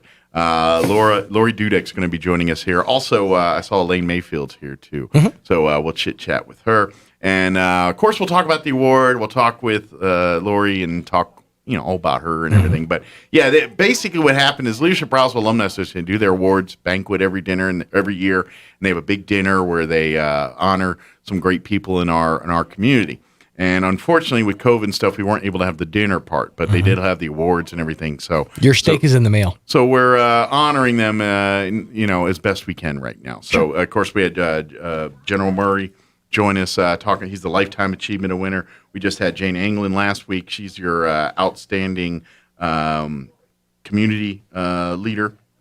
We're going to have, and then of course Lori is our Leadership Roswell Alumni Award winner. And then we'll have one more interview next week. Amy McVeigh-Tejas was the youth winner. Oh. So for Leadership Roswell. But we'll talk with Lori here in just a few and chit-chat with her. Talk and find out all the cool stuff she does here in our community. She's got her finger in a lot of pies. Mm-hmm. Like she goes, like she's an alum, obviously, Right. graduated, but she teaches a segment in the class every year. Oh, wow. She went from student to master. That's right. Yeah. It's like that. It's like Saved by the Bell, the new class, how Screech kind of held on. He was just like, the assistant to the principal for a long time. You hang around long enough. That's right. Give me a job. Literally, that's how I got into radio. You were there. Yeah. Remember the hands on the truck contest? I showed up at that one event. She's like, well, he's going to keep showing up. I'm just going to give him a job. That's right. I'm going to cut him a check. All right, it is 8:14. Here's your weather.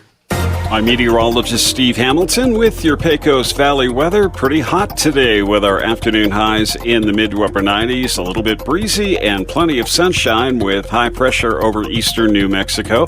Overnight will be clear with our low dropping to about 60 and then quite a bit cooler tomorrow following a cold front that'll be moving in. Looks like we'll stay in the low to mid 80s, windy and sunny, mid 80s and fair Wednesday. That's your latest forecast. I'm meteorologist Steve Hamilton. Thank you, Steve. Currently 72 degrees here in Roswell. Humidity is at 44%. Winds currently out of the north at 3 miles per hour. We are looking at a hot one today. Sunny, 97 the expected high. West winds 10 to 15 miles per hour. But that will change drastically overnight. We are going to have... Excuse me, I was trying to hiccup at the same time there. We've got a cold front coming in tonight. Mostly clear, overnight low of 59. West winds 5 to 15. Tomorrow, drastically different than today. Mostly sunny, high of only 77. So we're going to go from 97 today to 77 tomorrow. Northeast winds 10 to 20. So we'll be a little breezy tomorrow, too. Tomorrow night, clear skies with an overnight low of 50. East winds 5 to 10. Wednesday ticks up a little bit warmer. Sunny, 83 for a high. South winds 5 to 10 in the AM, 10 to 15 for Wednesday afternoon. Thursday, sunny skies, highs back into the low 90s, 91 there. And then for Friday, we're looking at sunny skies, high around 89. And then the weekend floating right around 90. Sunny 89 Saturday, sunny 91 on Sunday. Hey, get your green chili on by swinging by Gray's Farm. Of course, they got you covered with chilies no matter what. You just want a bag full. Swing on by the Gray's Farm and Garden Store, got you covered. Or if you want something a little more, you say you need a bushel or a half bushel, they got you covered. And they roast right there on site. And they will ship green chilies to anywhere in the United States. Call them direct, 575-622-1889. Again, that's 575-622-1889. And they will ship those delicious green chilies to anywhere in the United States. Come on by the market also, which is now open 7 days a week. They got tons of homegrown fresh vegetables, all at unbelievable prices. Things like black-eyed peas, tomatoes, watermelon, cantaloupe, squash, okra, peaches, green chili, of course, and much, much more. The store is open Monday through Saturday from 8 to 5:30. Or 8:30 to 5:30, I'm sorry. Monday through Saturday, 8:30 to 5:30. And then Sundays also from 1 to 5. They're located just 6.5 miles southeast of Roswell, and they accept EBT, WIC, and all the major debit and credit cards. So swing on by the Gray's Farm and Garden Store. Again, open 7 days a week. Get your green chili on. Call them, 575-622-1889, and celebrate the great parts of southeast New Mexico with Gray's Farm. All right, it is 18 minutes after 8. We're going to take a 3.5-minute commercial break, and then Lori Dudick and I believe Elaine Mayfield will join us here on the other side. Don't go away. Homecoming is back on the High Plains at Eastern New Mexico University. Join us September 27th through October 2nd as we celebrate Homecoming 2021, coming back to life. Don't miss out on all the fun events, including Songfest, the Powder Puff football game, a theater performance of Blythe Spirit, and of course, the annual Homecoming Parade, tailgate, and football game versus Lincoln University on October 2nd at 6 p.m. Be sure and check out the list of events and purchase your tickets today by visiting enmu.edu/homecoming. Good morning, honey. Hey, I have to pick up the kids from school this afternoon. Can you call... A home invasion can happen anytime, even when you're at home. Protect your home and the ones you love with whole home security from Zenith Security. The security experts at Zenith Security can monitor your whole home 24/7. So they're ready whether you're there or not. Call Zenith Security Services LLC at 626-3521. That's 626-3521 and get whole home security with Zenith Security Services LLC. It's an idea whose time has come. The MTA Mechanics and Tires Mobile Tire Shop. No longer will the drama of auto service ruin your entire day. Instead, MTA Mechanics and Tires will come to you. MTA will install new tires, fix your brakes, or just fix a flat while your vehicle is at work, home, or even the airport. So skip the drama. Call the Mobile Tire Shop at MTA Mechanics and Tires, covering Roswell, Carlsbad, and Artesia. Big O Tires is celebrating its Carlsbad location's 1-year anniversary with big savings. Now through September 30th, get $50 off sets of 4 in-stock Big O brand tires. Up to $150 in tire rebates from brands like Goodyear, Pirelli, Bridgestone, Hankook, and General Tires. Plus discounts on oil changes, alignments, financing options, and more. Stop by either Big O location for these big deals. 4212 National Parks Highway in Carlsbad or 1305 North Main Street in Roswell. Installation charges extra. Eligibility may vary. Disposal and local tire fees extra. Up to 10% shop fee based on non-discounted regular retail price. Not to exceed $35 where permitted. See store and rebate forms for details.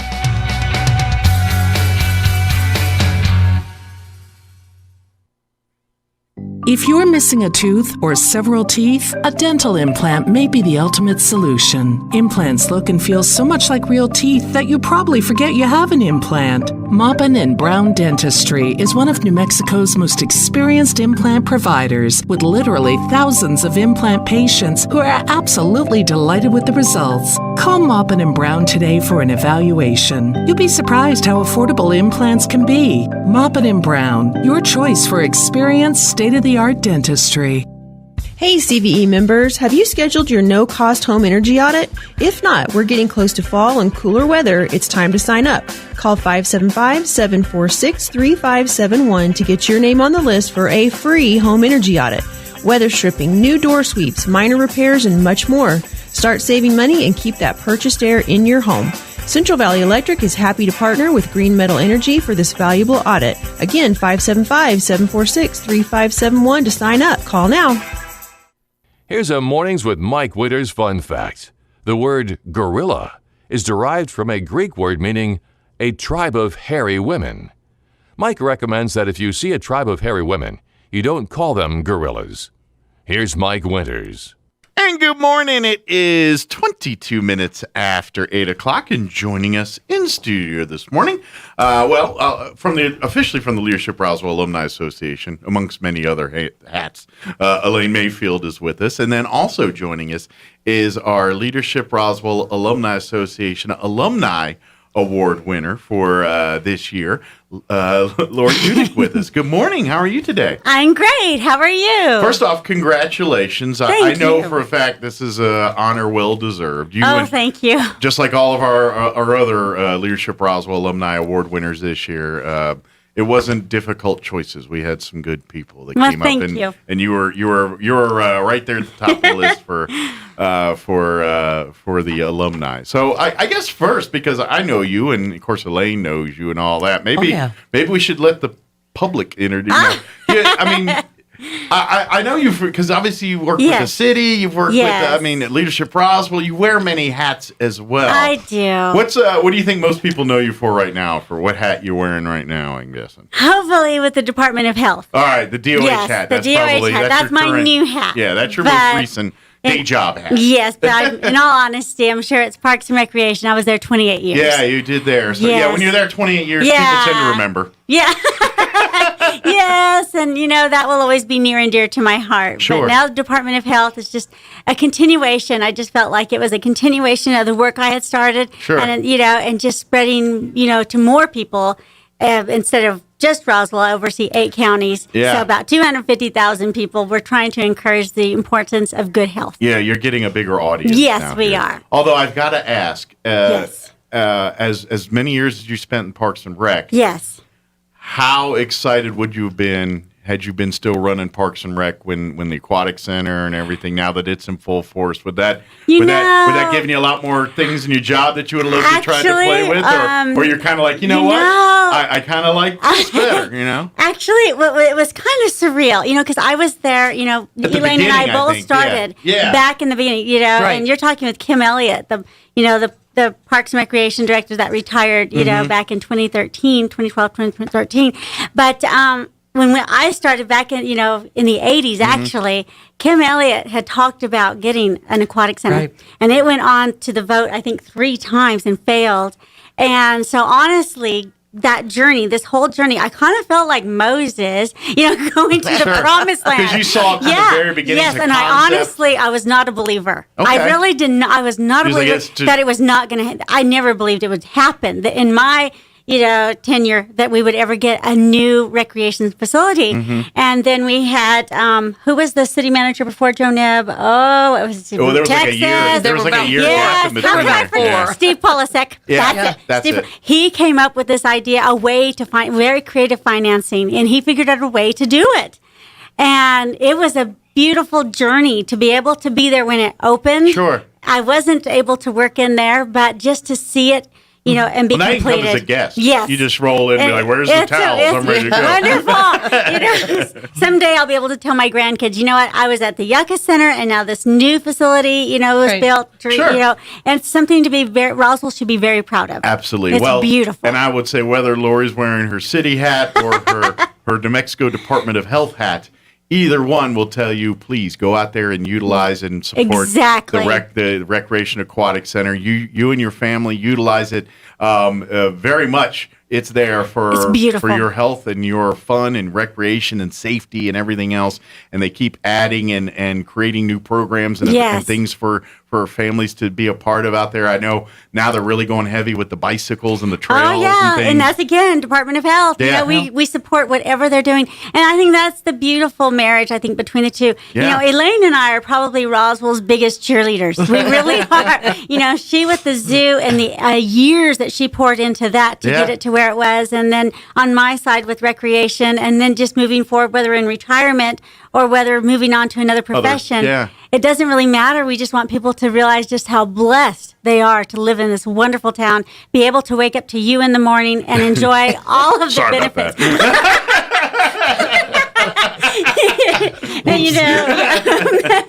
But that's really what it's about. Don't you agree, Elaine? Absolutely. Well, Absolutely. we're lucky. We have a great community. Yes. We have great people, not just like yourselves, but we have a lot of other people that really step up and help out in this community.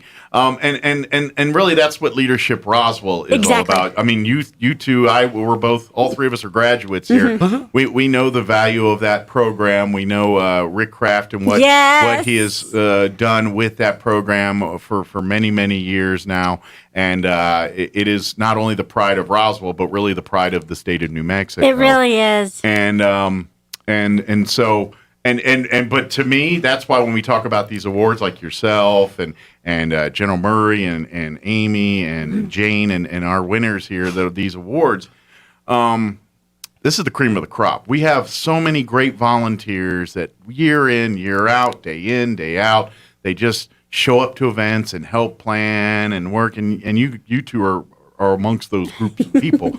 So for me to really see that it for you guys here, it really is a big deal because I'm not going to lie, we have a lot of great people here, and it's really hard to say who's great and who's just great and who's really great, but they're all great. And I wish we could give awards to a lot of these people because there's a lot of deserving folks. But I know you and every one of this year's. There's not one weak link in that group. It's just an amazing group of people. And a very varied group. Yeah. And also a very quiet person or two, and, Sure. and a very vocal person or two. Sure. And that's nice too. And the community leader awards to me are so important. Sure. I've been doing them for a long time. I graduated in 95, 96. That's when we started them, right? Yeah. And So, so, in the 90s. so we've been doing them a long time, yeah. And I think the very first one was 98. Okay. So let me ask you, Lori, because how long have you been involved with Leadership Roswell? 26 years. 26 and years. actually, I was on the founding committee of the awards. Okay. So yes. So, Heidi Sims, my former, boss, she was the president of the Leadership Alumni Association. Okay. Right. Yes. And so we started the awards specifically for that in mind. Sure. To honor, especially my favorite of all of them was the I don't even know what you call it, the Distinguished Leader Award. Mm-hmm. It's the person, that has been in Roswell, like a Mayor Brainerd. Sure. These people, Bobby Vegas, all of these type of people that help, Sure. they're like Kinda our like founders of our town. that stoic tree in the storm that just stays there no matter what. I remember I went and spoke to Rotary years and years ago, and I remember, it's not very often that I'm speechless, believe it or not. I was speechless. People like, I know, believe it or not, it was back in 1996. I remember that. It happened in once. 96, one time in my life. I had nothing to say. Because I was at Rotary, and it was when Rotary was at the Sally Port Inn. Okay. And they had, I don't know, almost 200 members, I think, at that time. And I remember walking up to the podium. I was going to be talking about Party on the Pecos, and I looked out there, and I saw, Mayor Bill Brainerd and all of these amazing people that were the testimonial of they're the ones that bred life back into this town when the Air Force left. Sure. I remember just going, yeah, we thought. I was in honor of royalty. Yeah. I was like, oh my gosh, I'm going to talk. But it was so amazing Sure. because these people are the ones that made it. Now we have a whole new, like the Rick Crafts and these people that have Sure. given, their And yourself, time and yeah. thank you. But given so much, and to have them, it's just an honor. Actually, I'm very humbled that they would even consider me because I'm not worthy. There's so many amazing that's people. exactly why you're worthy, because you said it right there. That's because yourself and the other recipients of the awards here. They don't do it for this, and that's what it's about.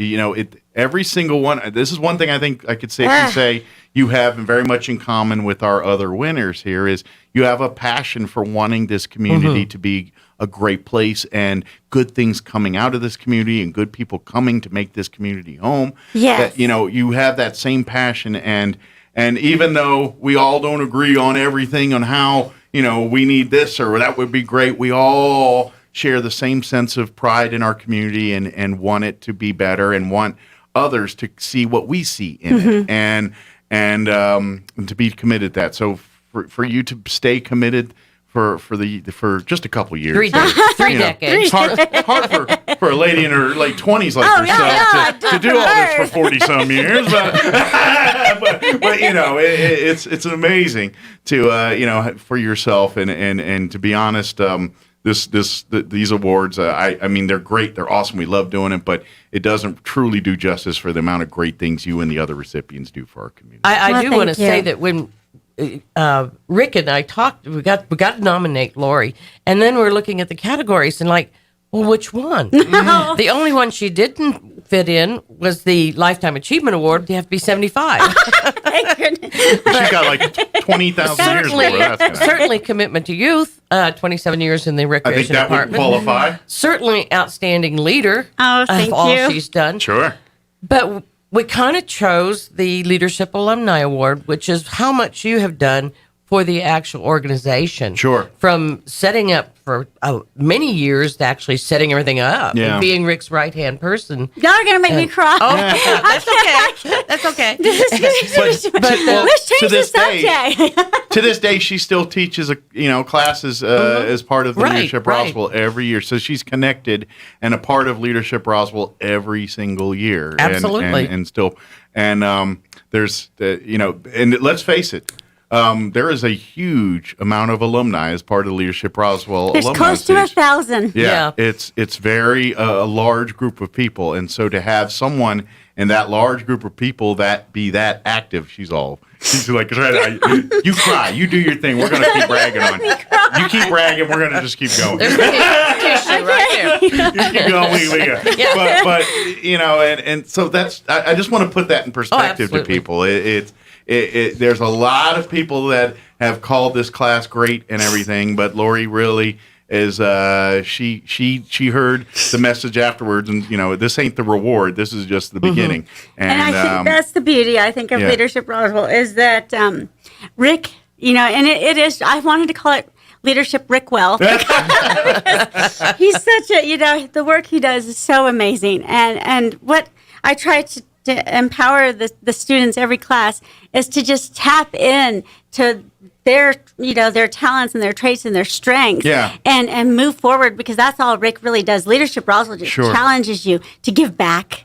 And then when it's all said and done, yes, you're going to learn these fabulous things about this community, what makes it, so unique and so diverse, and you're going to be inspired. But at the end of the day, the goal is to give back. Absolutely. And become our leaders. And the creation of the connections. Absolutely. After that class, you feel so connected. Sure. Yes. You're part of something. Mm-hmm. Definitely. So let me ask you this, because obviously, you've been very familiar, this community for a long time, Leadership Roswell for a long time.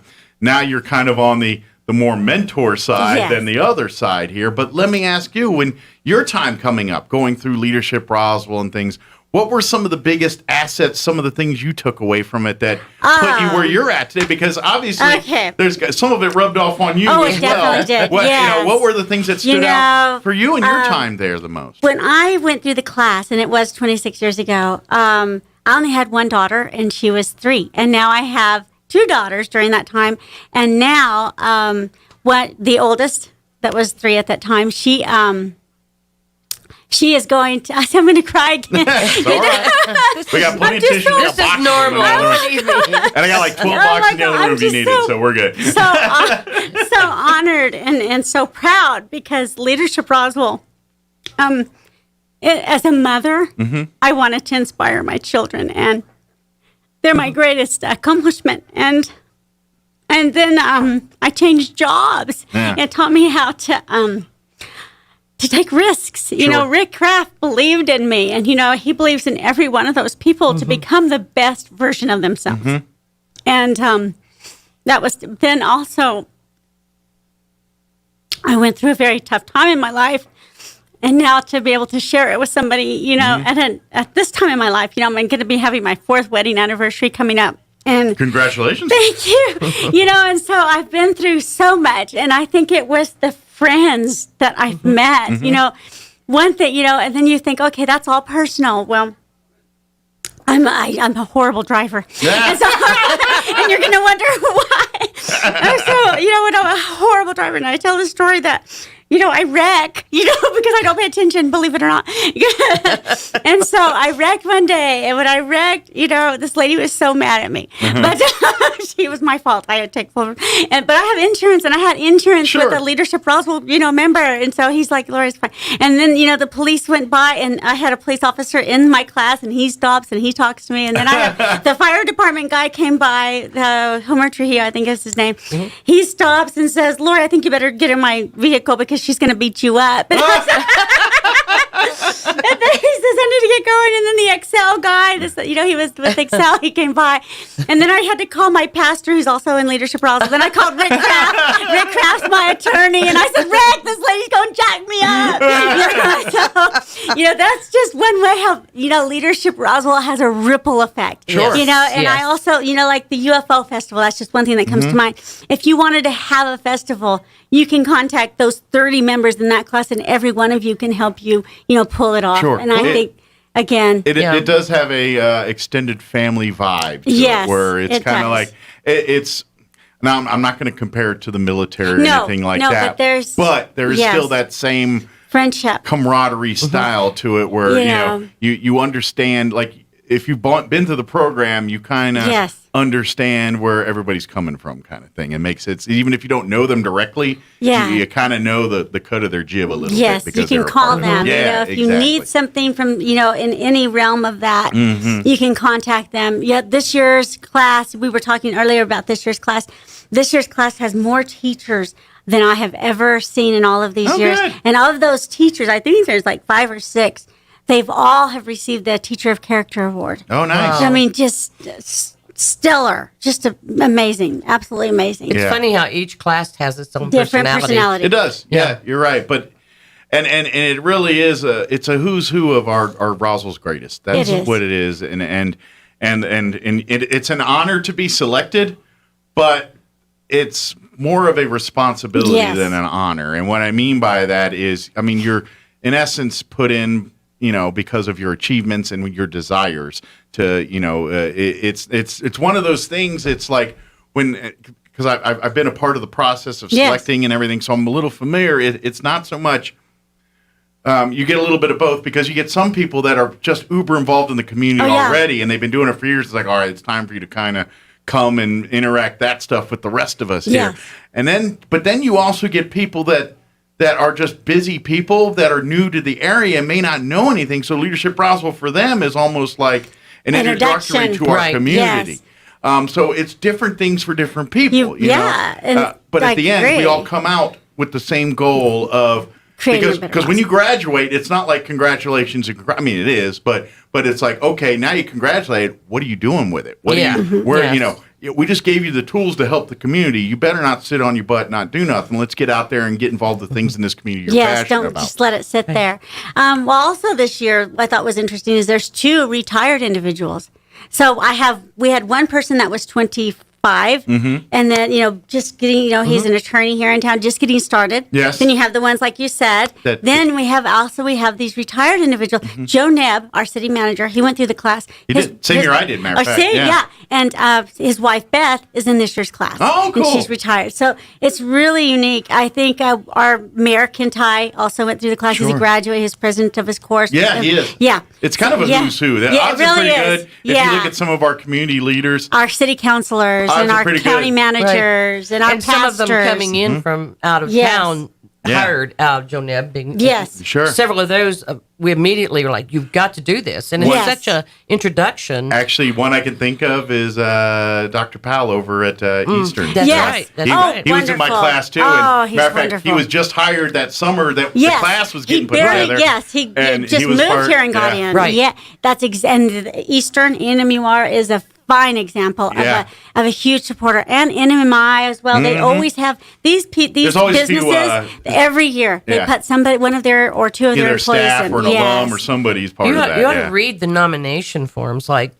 General Murray. I did not know him. Oh wow! But my gosh, the resume was incredible. Absolutely, it's just it really is. It's a gift. It's a collective group of great people. I really I try to tell people that Leadership Roswell is a gift to yourself. Sure. People say, "Oh, I can't give a Friday out of my month to this." Oh, you can't afford not to. Absolutely. Because you're going to get you're going to hit that burnout wall sooner or later. Absolutely. And this will help you get. And this is it's a program that. It's education, but it's also, I mean, it really is a lot of different things for a lot of different people. And what I mean by that, like you said earlier, you've got people that are kind of just starting into the world here and others that are a little more seasoned into that world. But all of them come for different reasons. Like I said, maybe it's, they're new to the community. They want to learn about the community, get involved in the community. But like you said, retirees, you're starting a new chapter in your life. In some cases, so she's busier now than she ever been. In some cases, you get more free time, and you have like Elaine here, who by the way, when she's not doing Leadership Roswell, she's doing Historical Society, she's doing Galacticon. I mean, I'm just scratching the surface. There's a bunch of stuff. So she's probably busier now than she was when she was working. I always say I day job. I do things in the daytime I used to do at midnight. Now she used to sleep at night. There's the difference. But and that's where Leadership Roswell comes in. I think it enters in different people's times in their life, and it's beneficial for all of them. And it forces you to look at things differently. It forces you to do things that may or may not be part of your comfort zone. That's all a part of leadership. And that's what the program does. I mean, at the end of the day, it's all about leadership. Yes. But I feel like there's so many symptoms and side things that you gain from it that I'm not even sure if leadership's always the important, like it is because it's Leadership Roswell. But it's more than there's so many other messages and things that you can take away so much more and then be like, well, what leadership did I gain? And you just gained more and didn't realize it. It's just because most people think leadership's learning how to lead people. And that's part. That's just that part. But it's also learning to use that leadership in the hard times. Yeah. Which we've had. And that's at the point where sometimes you have to stop and think, sure, I've got to show leadership at this point. Well, and it because as a leader, you have to see from all angles. Right. And this program forces you to see things from other perspectives other than your own. And an effective leader has to be able to do that. And I think that's something you take away from it. Because, I mean, you learn about the community, but we have certain conversations that are intentionally awkward. It's subject matter that you don't feel comfortable talking about with a group of strangers in a room or a group of people you barely know, for that matter.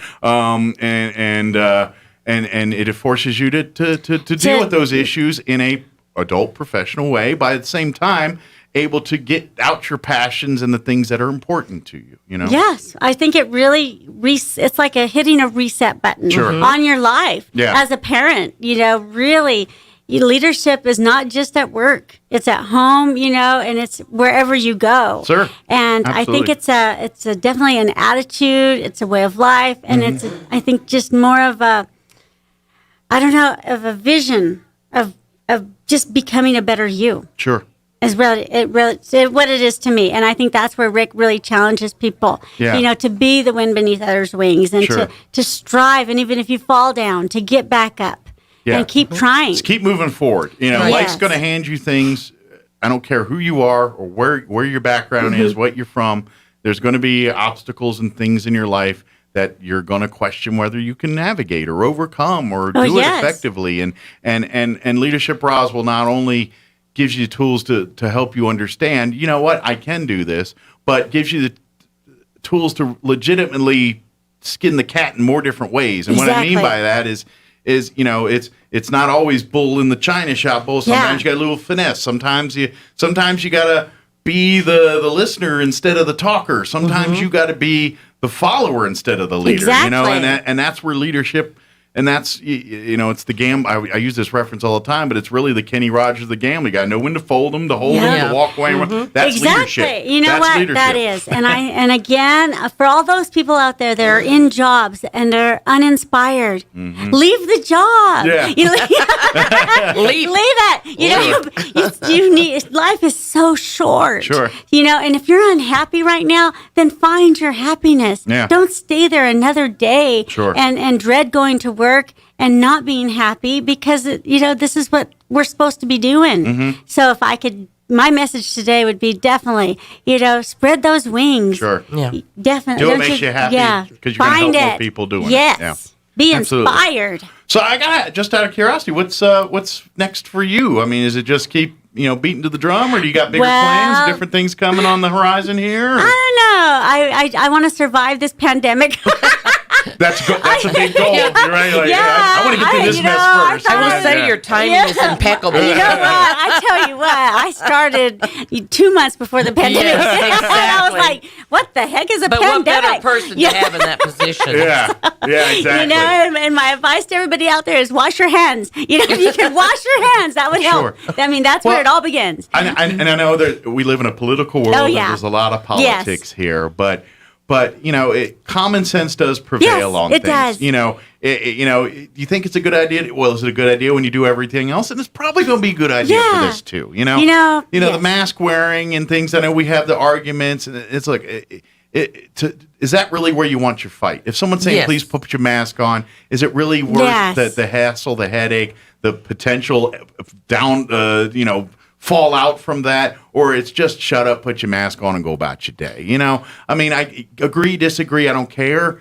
You believe what you want to believe. You do what's best for you and your family. I always agree and support with that as far as vaccinations and things. But do your homework, do your research. Do it because you educated yourself on doing it or not doing it. Don't do it because everybody on Facebook or anybody said that's the biggest lesson here. It is. That I think it's a personal choice. Absolutely. And all we want from our region, our Southeast region, our number one goal is just to educate people, not to force them or feel like we're twisting their arms or shame them or anything. Yeah. We just want everybody out there to know that the vaccine exists and it's there if you want it. Testing is there if you want it. Yeah. A lot of places in the rest of the state, they're saying that their numbers are low because people don't know. Yeah. And I come back with them, oh, no. Sure. I honestly feel, don't you all agree, that everybody in this region knows that it's available? Sure. Okay. Yes. Yeah. But I guess I agree, and I think we've done our job.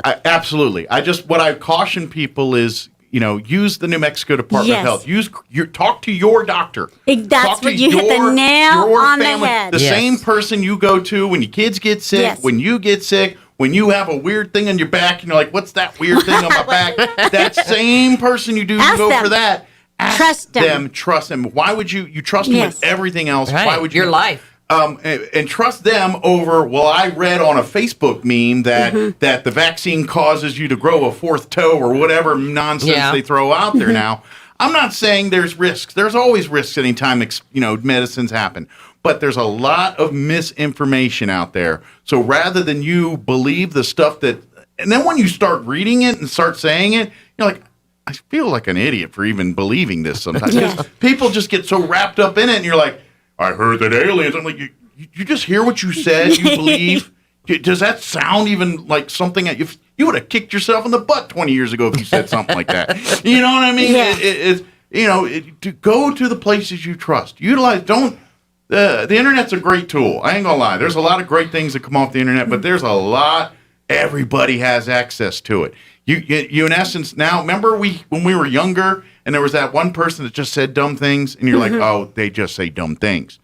Well, now they have the access to the internet just like everybody else does, and we don't know them, so we don't know they just say dumb things, and we learn. And next thing, so that's what the internet has made all your real life virtually everywhere. So you got to use the same tools you do in your real life to discern whether something's legit or something not on the internet. So that's why I say if you don't know that, go to places you know or trust. New Mexico Department of Health. Yes, exactly. Yeah. Your primary care physician, your doctor. That. These are people that will tell you what they honestly believe is the right thing you should do, and then you can base that information on whether you should get vaccinated or take the next step and whatever you need to do for you and your family, I cannot go another second without thanking my heroes. Those unsung heroes, the people behind the masks, the nurses. My daughter is a nurse. My other daughter's an OT. She's going to Tyler, Texas to finish up that. And Deanna's going to be a nurse practitioner. Awesome. But you know what? Those people that day to day on those front lines are listening to the anger out there, and they're just trying to do the jobs to the best of their ability.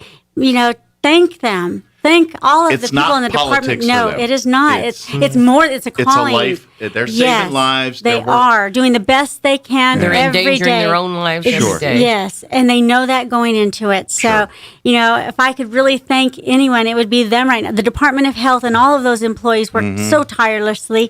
They wake up every day and go out into the battlefield. Absolutely. And to that, I'm so honored to know them and honored to be able to work alongside them. Absolutely. And just remember, you have to go to one of these situations and it's busy and crazy, and then you get frustrated. Be patient. Trust me, the people that you're venting your frustrations to, they've heard it. They've heard it, been there, and they've got it 10 times whatever you're experiencing right now. Yes, don't yell at them. So you're kind of, I'm not trying to sound mean here, but you're kind of going to get the tiny violins if you start complaining. Wow, I've only been here since the last 12 hours. Yeah, exactly. Pound sandwich, you're crumpling. Anyway, sorry. Okay, now we can get off our soapbox. Another day here. And leadership Roswell. But we're about running out of time here. But Lori, congratulations. Thank you. Thank you so much. I can think of nobody more deserving than yourself to get this alumni award, and I'm blessed. And I know that in all reality, this is. It's not the beginning or end of anything. She's going to keep getting involved and keep doing. It's just a moment to stop and honor her, and we do appreciate that. And, you should have scheduled at least an hour. Maybe even 2. Maybe 2. Yeah. Yeah. This is true because I like to talk too. So I just figure out a way for someone to pay me to do it. But Laura, I thank you very much. Thank you. And Elaine too. I know you're easily as deserving of these awards as you are of giving them out. Yes, she is. So, for those that don't know, she's been heavily involved with Leadership Roswell for many years. Absolutely. Prior to her time with the city and the zoo, but even after that now.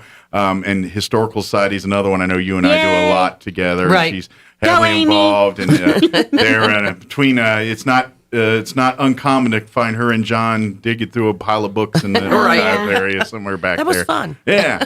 And then, of course, Galacticon, all that, and then many other hats you wear, too. So, Right. So, Thank you. Have you won one of these awards before? If not, I have. I was about to say you've won one before. I thought we nominated. Yeah, that's it. Elaine's been one of these here. So I have. She's a veteran of these, too. But thank you, Lori. Appreciate it. You Thanks all. for coming in and spending time My with us. pleasure. It's been an honor. All right, Department of Health. She's on her way back to the office now and get back to work here. So. Thank you, guys. We'll see you next time. Absolutely. Thank you. All right, it is 8:54. Let's go ahead and get you in your business update. Quick break before news. Don't go away. All right, you guys maybe. With the SRN News Business Brief, I'm Bill Alexander. The World Bank is canceling a prominent report on business conditions around the world after investigators found staff members were pressured by the bank's leaders to alter data about China and some other governments. The bank said Thursday it would discontinue the publication Doing Business following an investigation prompted by internal reports of data irregularities.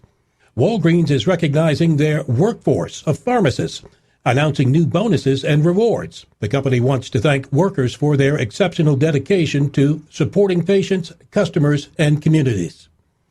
On Wall Street, the Dow down 166 points, closing at 34,584. The Nasdaq lost 138 to 15,043, and the S&P 500 down 40 to 4,432. With the SRN News Business Brief, I'm Bill Alexander in Washington.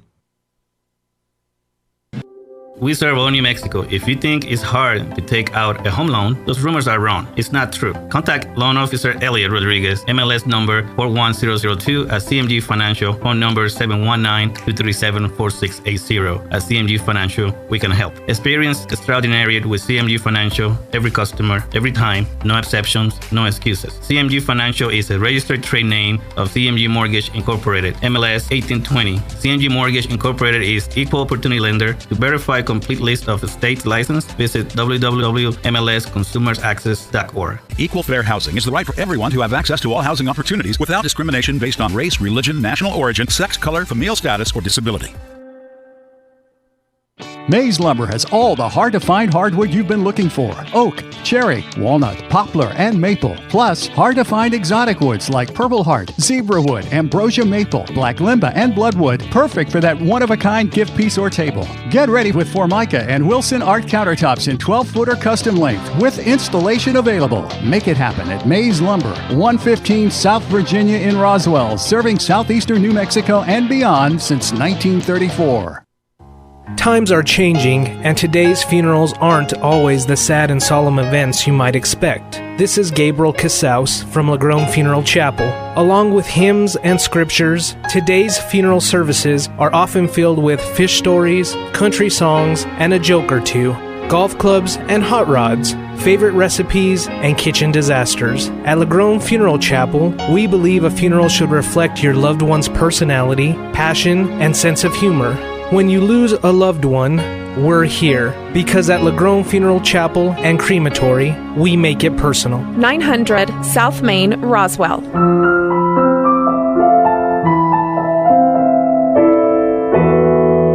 Bob Reed Pest Control protects you and your home by controlling pests that invade. Bob Reed Pest Control understands the importance of safety in and around your home from unwanted pests, and they offer answers and solutions when you need them most. Protect your home, your children, and your pets from the dangers of poisonous bugs and insects. Let Bob Reed Pest Control and their fully licensed professionals start working for you and your family today. Call 623-5344, serving all of southeastern New Mexico. Find them fast in names and numbers.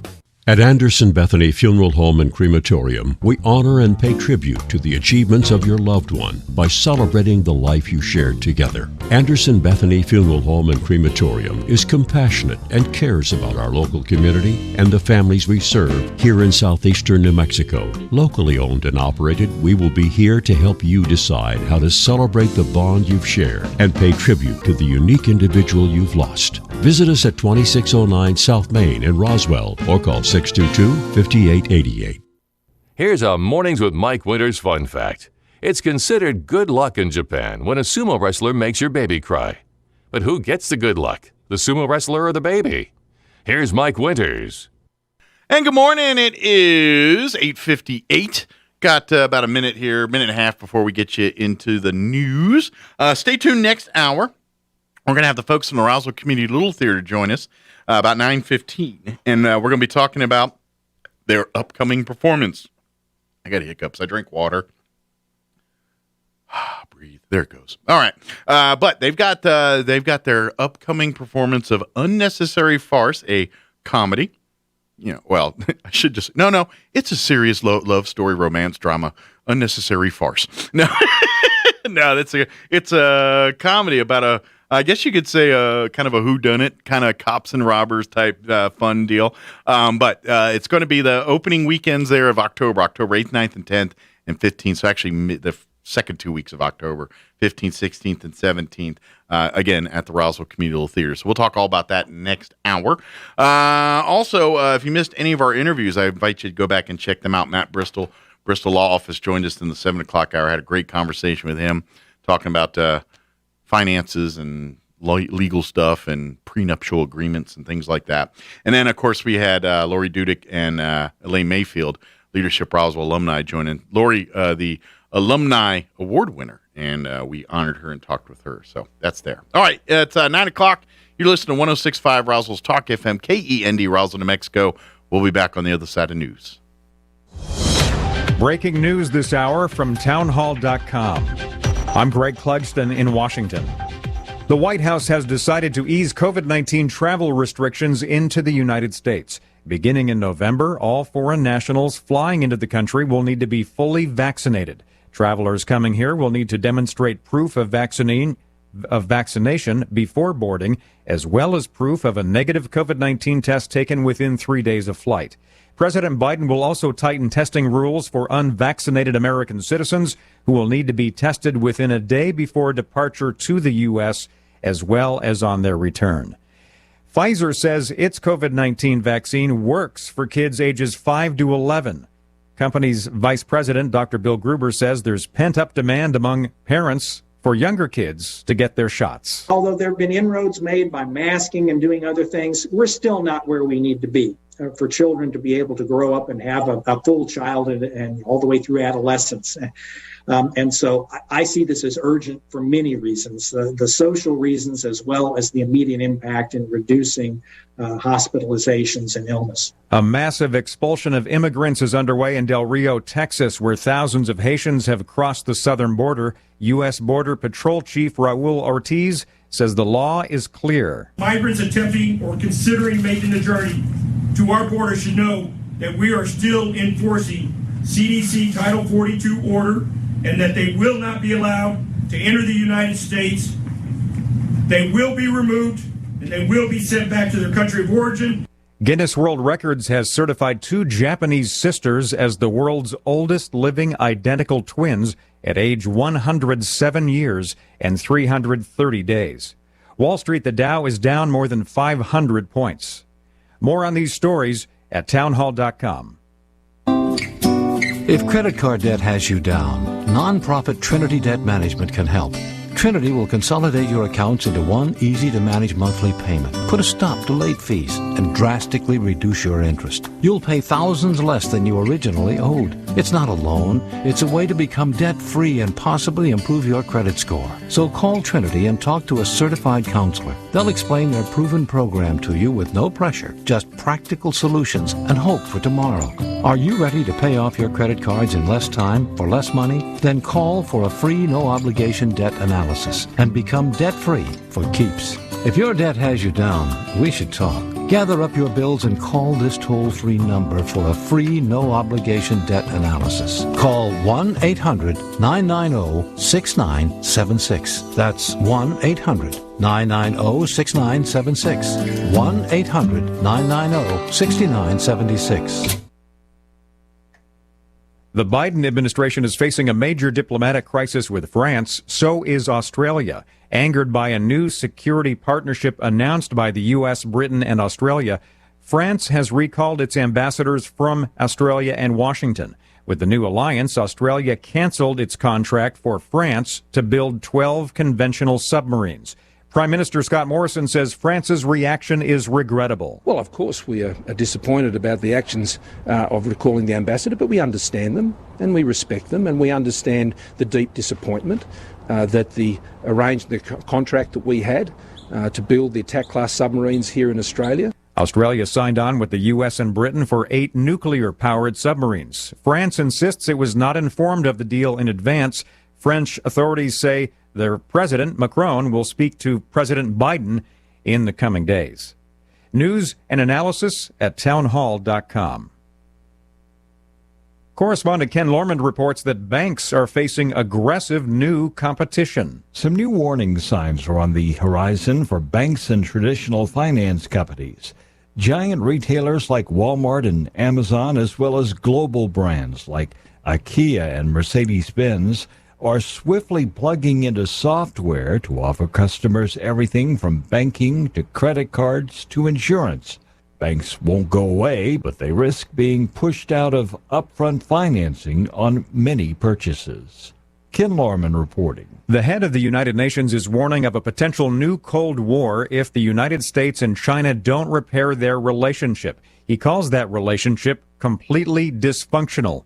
The UN Secretary General says the world's 2 major economic powers should be negotiating more robustly on trade and technology. More on these stories at townhall.com.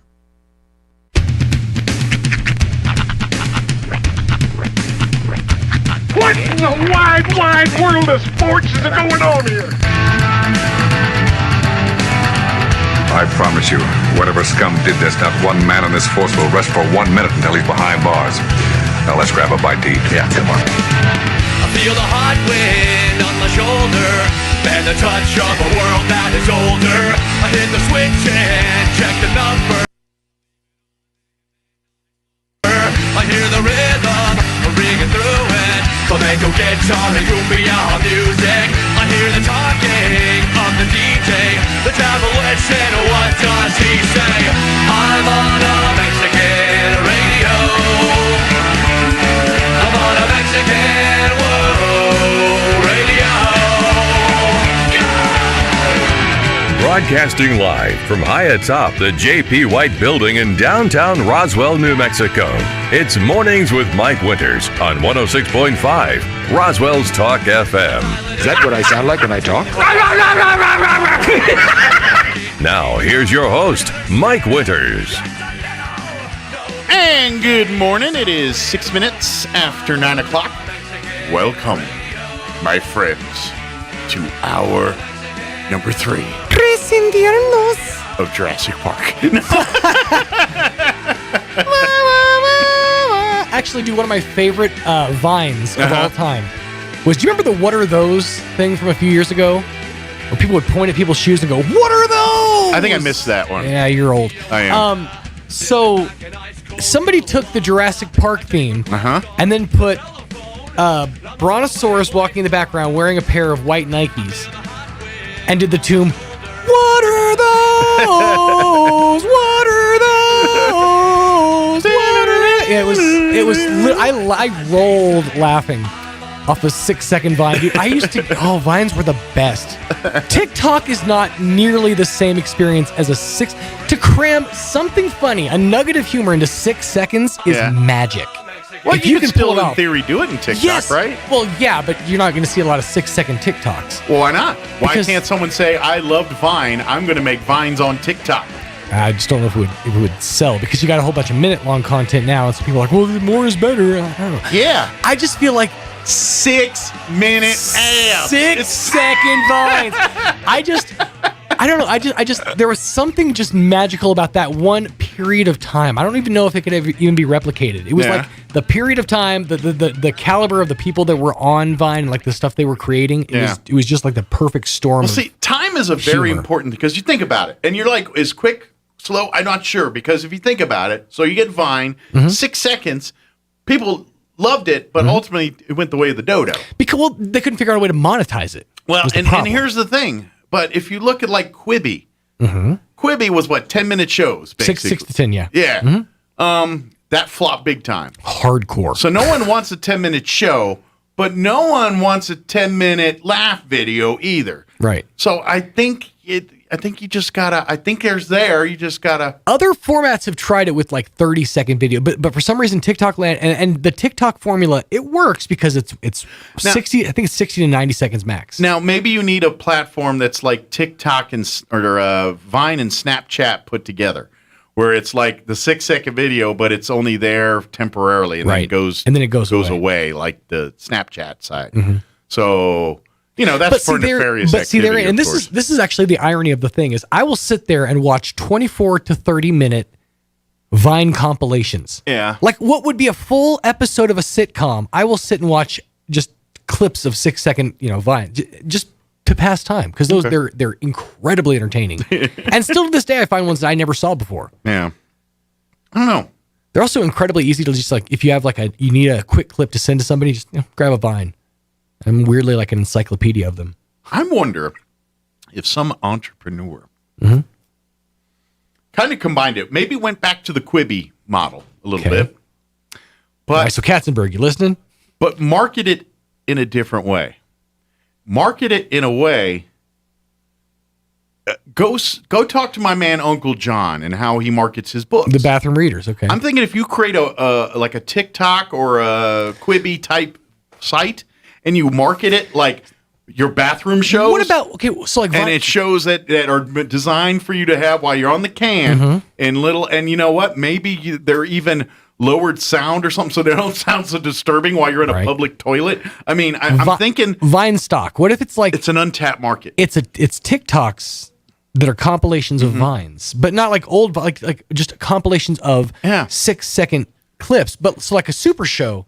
Yeah. But in a minute. But then you can break them up like Uncle John's does with the stories, and you'd be like, which is why I'm thinking 1 minute chunks. A quick in and out, or something that's after more, say you're doing a prep for a colonoscopy. Some shows that might be a little more lengthy there. You can spend a lot of time on your elbows, I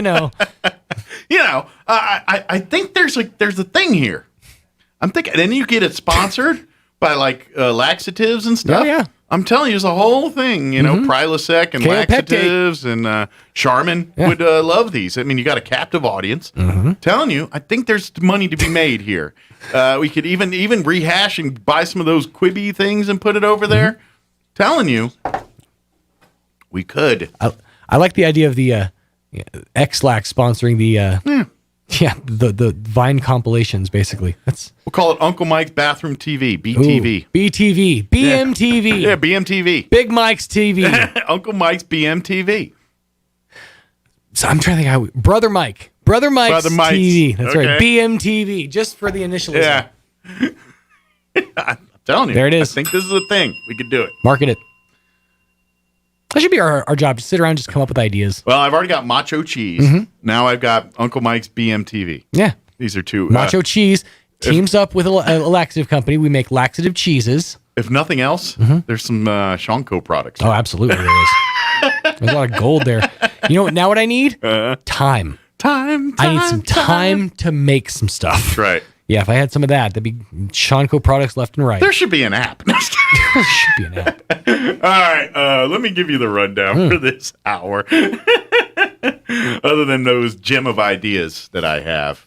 Y'all go steal them and be millionaires, and here I sit just talking.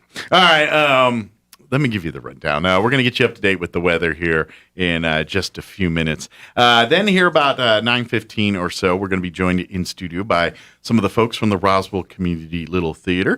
Gina Montague and Chris Whipperman are going to join us talking about their upcoming play, Unnecessary Farce, which will premiere 8th, 9th, and 10th of October, and then also happen that weekend after, the 15th, 16th, and 17th. Yep. So they're at the Roswell Community Little Theater. Should good. So we will talk with them about Unnecessary Farce. I was very mad when he first told me about it because I thought he said unnecessary farts, and I was like, there is no such thing. Yeah, they're all necessary. They're all needed for such a time as this. And I would argue all farce is necessary. I would agree. You know, I mean, granted, other people would argue with me and say, "You sure you want farce at this moment?" Yes, I do. Yes, especially now. Yeah. Yeah, a little levity in the situation is never a bad thing. If you're going through the most heinous, difficult time in your life, why not throw a little farce in there to make it a little more easy? I would argue that when you're at the most down, the simplest things, the simplest humorous things will make you laugh harder. Shows like Arrested Development would never have, if they waited to appropriate times to do comedy. I would say, look at a show like Scrubs. Yeah. Scrubs is great at that. Like, it'll get you down to where you're like, your tears streaming down your face, and then something's funny, and you're like, all right. Now it's super funny. Real quick, before you get anything, I just have to say, party. Yeah. I always laugh at the way they advertise generic things.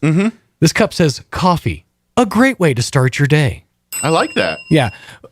Just if somebody had to come up with a catchphrase for coffee, like there's a boardroom of people there. All right, folks, we need to come up with a way to sell more coffee. Yeah. A great way to start your day. All right, Jim, there you go. Good to the last drop. Taken outside the box. The best part of waking up? No, that doesn't work either.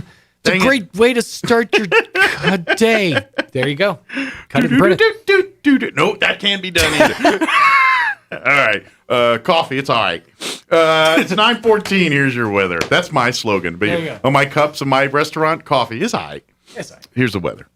I'm meteorologist Steve Hamilton with your Pecos Valley weather. Pretty hot today with our afternoon highs in the mid to upper 90s, a little bit breezy and plenty of sunshine with high pressure over eastern New Mexico. Overnight will be clear with our low dropping to about 60 and then quite a bit cooler tomorrow following a cold front that'll be moving in.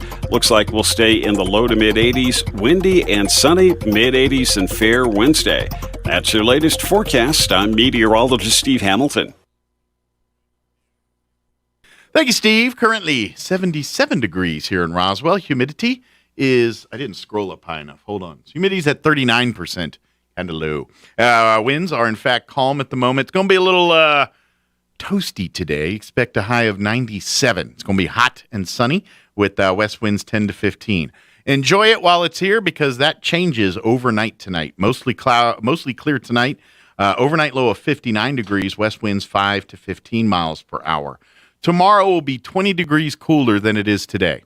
It is 97 for a high today. Tomorrow, it'll be mostly sunny, high of only 77. I ain't going to lie. I'm so happy about that. It's going to be 77 for a high tomorrow. Yeah. Why aren't we celebrating? Why isn't there statues being made to promote this? But anyway, high of 77 tomorrow, northeast winds 10 to 20. Tomorrow night, clear skies, overnight low of 50, east winds 5 to 10. A little warmer Wednesday than Tuesday, but still pleasant. Sunny, high of 83. South winds 5 to 10 in the morning, 10 to 15 for the afternoon. Thursday, sunny, high of 91. And looks like we'll be kind of floating around that for a few days. Friday, sunny, 89. And then Saturday, sunny, 89. Saturday, sunny, 91 on Sunday. So big drop off tomorrow, and then we gradually level out about 90 for the rest of the week after that. So that's what we're looking at weather-wise. It is 9:16. Let's do this. We got a 4-minute commercial break, and then we'll talk with the Roswell Community Little Theater, talk about unnecessary farce. Don't go away. You're listening to Mornings with Mike Winters. Like most people, you're busy enjoying your life and taking care of today's priorities. But it's a good idea to think about your future. Will you have enough income to enjoy a comfortable lifestyle down the road? Time flies, so it's never too soon to create a financial strategy for your future. A super check from your local Farm Bureau agents can help make sure you're on track. Take control of your future and call Farm Bureau agents Caleb Grant, Jeff Weathers, and Chad Holloway in Roswell at 575-755-FBFS. Roswell Skin Center, a brand new state-of-the-art facility located in the 400 Penn Plaza building here in Roswell, is now accepting new patients. Dr. Brandon Cometti and his team offer a full range of skin care services, including general dermatology, surgical and cosmetic procedures, including cutting-edge laser rejuvenation, Botox, filler, filler, laser hair removal, chemical peels, and other non-invasive options to improve skin health and turn back the hands of time. Call and schedule your appointment at Roswell Skin Center today. 208-2509. That's 208-2509. A good night's sleep is so important. Did you know that proper sleep supports a healthy heart, decreases chances of weight gain, and boosts a positive mood? Hi, this is Dr. Sarah Usher with Carabelli Dental. It doesn't matter your age, sleeping issues can make any of us reach for that all-day cup of coffee. If you know you are not sleeping because of severe snoring or sleep apnea, come visit us. We can make you a small oral appliance that will help you sleep better and live better. Come see the team at Carabelli Dental at the corner of 9th and Main in Roswell, or call 622-4455. This is a nasty little termite. It loves nothing better than to eat your house, your subfloors, your walls, around your windows, and then they swarm around taunting you. We're eating your house. We're eating your house. You'd like to kill them, wouldn't you? But you don't want trenches dug around your home, and you don't want holes in your foundation. That's where Dow AgroSciences and the Centricon Termite Colony Elimination System come to the rescue. The same system that protects the White House can help protect your house. An authorized operator strategically places Centricon stations around your house and then carefully monitors them for termites. If they're found, a professional inserts bait tube devices. The termites take the bait and they die. I feel like I'm dying. Kind of like that, only a lot more effective. In fact, Centricon is proven to eliminate the termite colony. Termites are gone with Centricon. No more colony, no more problem. Visit Centricon.com. Call Bob Reed Pest Control today in Roswell, 623-5344, or anywhere in southeast New Mexico at 877-623-5344. Wakefield Oil Company is a name you can rely on with full service at the pump the way it used to be. You can expect service in just 15 seconds. They offer bulk fuel and oil services and even diesel exhaust fluid. Wakefield Oil Company will deliver to farms, ranches, dairies, the oil fields, and more with dependable service you can count on. So the next time you need service or delivery, go with the name that locals have trusted since 1983. Wakefield Oil Company, 311 South Virginia in Roswell. Let them earn your business. Do you or someone you know enjoy playing country music and think of the stage as a second home? Then Sycamore Flood is looking for you. Recent winners of the UFO Festival's Battle of the Bands and opening act for Chevelle Shepherd, Sycamore Flood is looking for a country rhythm guitarist and drummer to join the band. If you're a dedicated musician with a flair for country, then this could be the opportunity for you. Call Jennifer at 420-8283. That's 420-8283. Or find Sycamore Flood on Facebook to schedule an audition. Sycamore Flood is an equal opportunity organization. This is Renee. Happy to be here. She's not some influencer. She's more of a groundbreaker, turning her 4-acre lot into a little slice of heaven behind the wheel of a John Deere 1 Series tractor. Renee runs with us because the most important job is the next one. That's all I got. Nothing runs like a Deere. Hear Renee's story at Deere.com. Stop by Pecos Valley Equipment in Artesia and Roswell, or visit us online at pecosvalleyequipment.com. Here's a Mornings with Mike Winters fun fact. The average person spends only 10 minutes a day speaking. Many wish Mike Winters was more like the average person. Here's Mike Winters. Hey, good morning. It is 21 minutes after 9 o'clock, and joining us in studio this morning from the Roswell Community Little Theater, Gina Montague and Chris Whipperman back with us. Good morning, guys. Good morning. Good morning. Good morning. I didn't do Montgomery this time. I don't know why in my head I want to say Montgomery. I don't know why. It's like every time it just folds into my brain. I'm like, no, stop feeding me bad information, brain. So I paid definite attention this time to not let the mouth engage the head of the brain. So, good morning. How's well, first off, I know you guys have been busy at the theater with just all kinds of stuff, the different plays. I mean, we had the Battle of the Bands over the summer. Mm-hmm. It's been for a COVID pandemic, you guys have had a lot of stuff you're able to still do and achieve despite the deck of cards you were handed here. So that's great to see. Yeah, the show must go on. Absolutely here. So so hopefully you got to participate in some of those things over the summer here, like the Battle of the Bands, and some of the other plays and things that are happening here. If you missed them, well, now you can get on the stick now and for the fall here. Because we're about to, I guess, would you kind of say that this play maybe kind of leads us into the fall festivities, you could kind of say? I would say, kind of our gateway to the fall. We have a lot of things coming up this fall and winter. So we got this a full is the first slate. play of our season. We have a season that starts in the fall, right? That's the word you use, season. Oh, But we're going to kick things off this first part of October here, the 8th, 9th, and 10th, and then the following weekend, which is the 15th, 16th, and 17th. The play is called Unnecessary Farce, and it's romantic drama, very serious. And, I kid. It's a cops and robbers, mystery whodunit comedy, basically, kind of, right? It's I guess that would be a good descriptor of it. Kind of a sophisticated Keystone Cops type thing, I guess you could maybe say. I don't know about that. It's a farce. If Gina has the best description of farce and what that means in the theater. Like how comparable to like a Naked Gun type movie? Like, is the comedy in that same vein? I guess you could say. Yeah, similar. Yeah. So if you have the comedy like I like, then this is going to be your jam. Yeah, it's fast paced, a lot of action, a lot of in and out of doors. I mean, that's a farce. You always have a lot of doors. A farce is also where the audience knows more than the characters know. You're seeing the whole story while some of the characters only see half the story. Correct. And so it's kind of like, don't do this, though. Kind of like when you watch the Thrillers movies and someone's like, someone's behind that door, don't open it. Right. Same kind of deal. So it's a lot of fun. It's 2 cops. They're setting up a sting operation in 2 hotel rooms, 2 adjoining rooms. Okay. And they're trying to catch the bad guy on video, confessing. And so, but there's twists and turns. Twists and turns. Hilarity ensues. Hilarity ensues. So basically, it's like a cop version of our football game broadcasts where we're trying to get this, but like 20 things go wrong. And a little bit. Yeah, kind of like that. Yeah. So we don't laugh at ours. Yeah. We make noises, but not laughing. Right. That's right. Well, cool. So this is a lot of fun, just a good fun night out.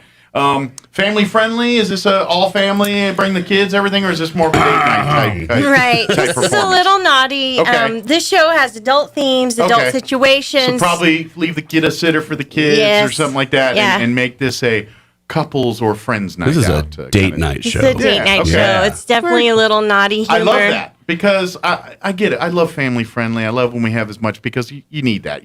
But you also need things that aren't for the kids. You need things for partners to strengthen their relationships with, and unfortunately we tend to not create as many of those. We create things to bring the kids. And by the way, you can dump the kids off over here while we do, but it's not really.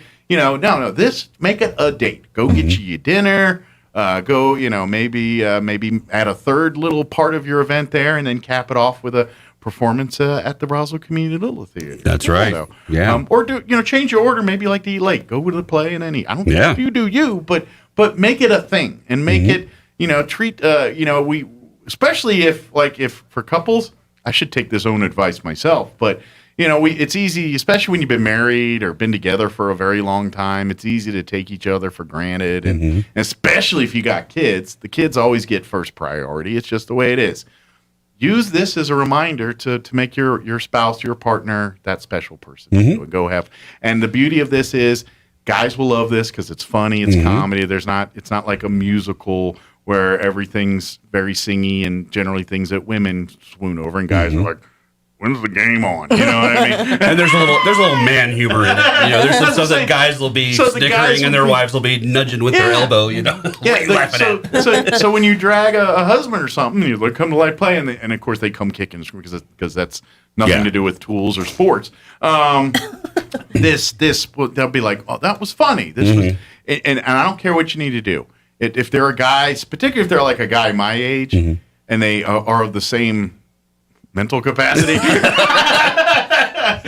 just hit them with Naked Gun and these references and say, you love those? This is going to be right in that same thing. You're going to love it. That's right. And I know it'll happen. They'll probably go in mumbling and grumbling, and then about 10 minutes into the first act, their teeth's out and they're laughing and like, glad you came, and they'll give you some offhanded like, well, it's not that fun, but they're really, I know the move. But what I mean is, use this as that opportunity. Come do something special for your family, or if you got a bunch of friends that just love the same thing, make it a girls' night or guys' night out and have some fun with it. If you're not. If you're free, we'll just call you that. If you're free to do your own thing, it's pretty amazing. I've been involved with the theater about a year now, and so I've seen people, like the guys, the husbands who get drug along to a show, and then like the next show, here they are again, and they're kind of like, they give you kind of look like, well, nothing else to do tonight, so I figured I'd come back, and then you see them for the show after that, they're kind of like, hey, how's it going? You know, so it. Yeah, it doesn't sound like fun, but come on, it's Roswell. There's not a whole lot to do here, and having something that you can get away for the night that's not a movie or not a bar, and that's what I want to get. I want people to go out of their comfort zone a little bit, and this is one of those easy ones because it doesn't require really any extra effort. It's not like you have to learn a new language or something. Right. You just come out and enjoy something that maybe you've never tried before, something you haven't done very often.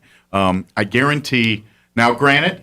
I know there's some people like, oh, I've had kids. I've been to a ton of school plays. I'm good. This is different. This is adults having fun. And now it's live theater. Yeah. Anything can happen. Yes. It is what it is. It can. But and will. This isn't like your kids' play where everyone's showing the camera on there. It's like going to Broadway. It's a Broadway show, basically. You're going out for the show and that experience, and come out, get a little dressed up if you want. You don't have to. No, but come on out. Come in t-shirts and shorts, no big deal. But if you want to make it like a formal thing and get put on something that requires a tie or a dress and do that, then by all means, you embrace it, make it your own event here. But absolutely, come and have fun and come and enjoy it. Now, as is the rule, generally speaking, if if you want to get tickets, especially if it's not opening night. Get them earlier rather than later, because opening night, it sells out and everything. But generally after opening night and people see it, they start getting tickets for second shows. They'll bring other friends so if you want to guarantee the night you want and the seat, the time you want, everything like that, go ahead and go to the website, get your tickets now, or call them and reserve your tickets. That way. Now, of course, you'll be able to get tickets at the door and things like that. But especially if you're going to make it a full date experience and try to do, fellas, part of making a good date is planning. It doesn't even necessarily be the grandiose thing, but if you put a little time and effort and thought to it, that's what your spouse would appreciate. That's right. Yeah. So, think about it. So use this to show that you have this ability. There you go, and guys. then, date night, maybe give her a card, put the tickets inside. Yeah. Come on, dinner tickets. Get a bottle of champagne or something. Right. Yeah, there you go. Maybe make reservations at a restaurant, too, while you're wow. at it. Hey, now, let's not get too fancy.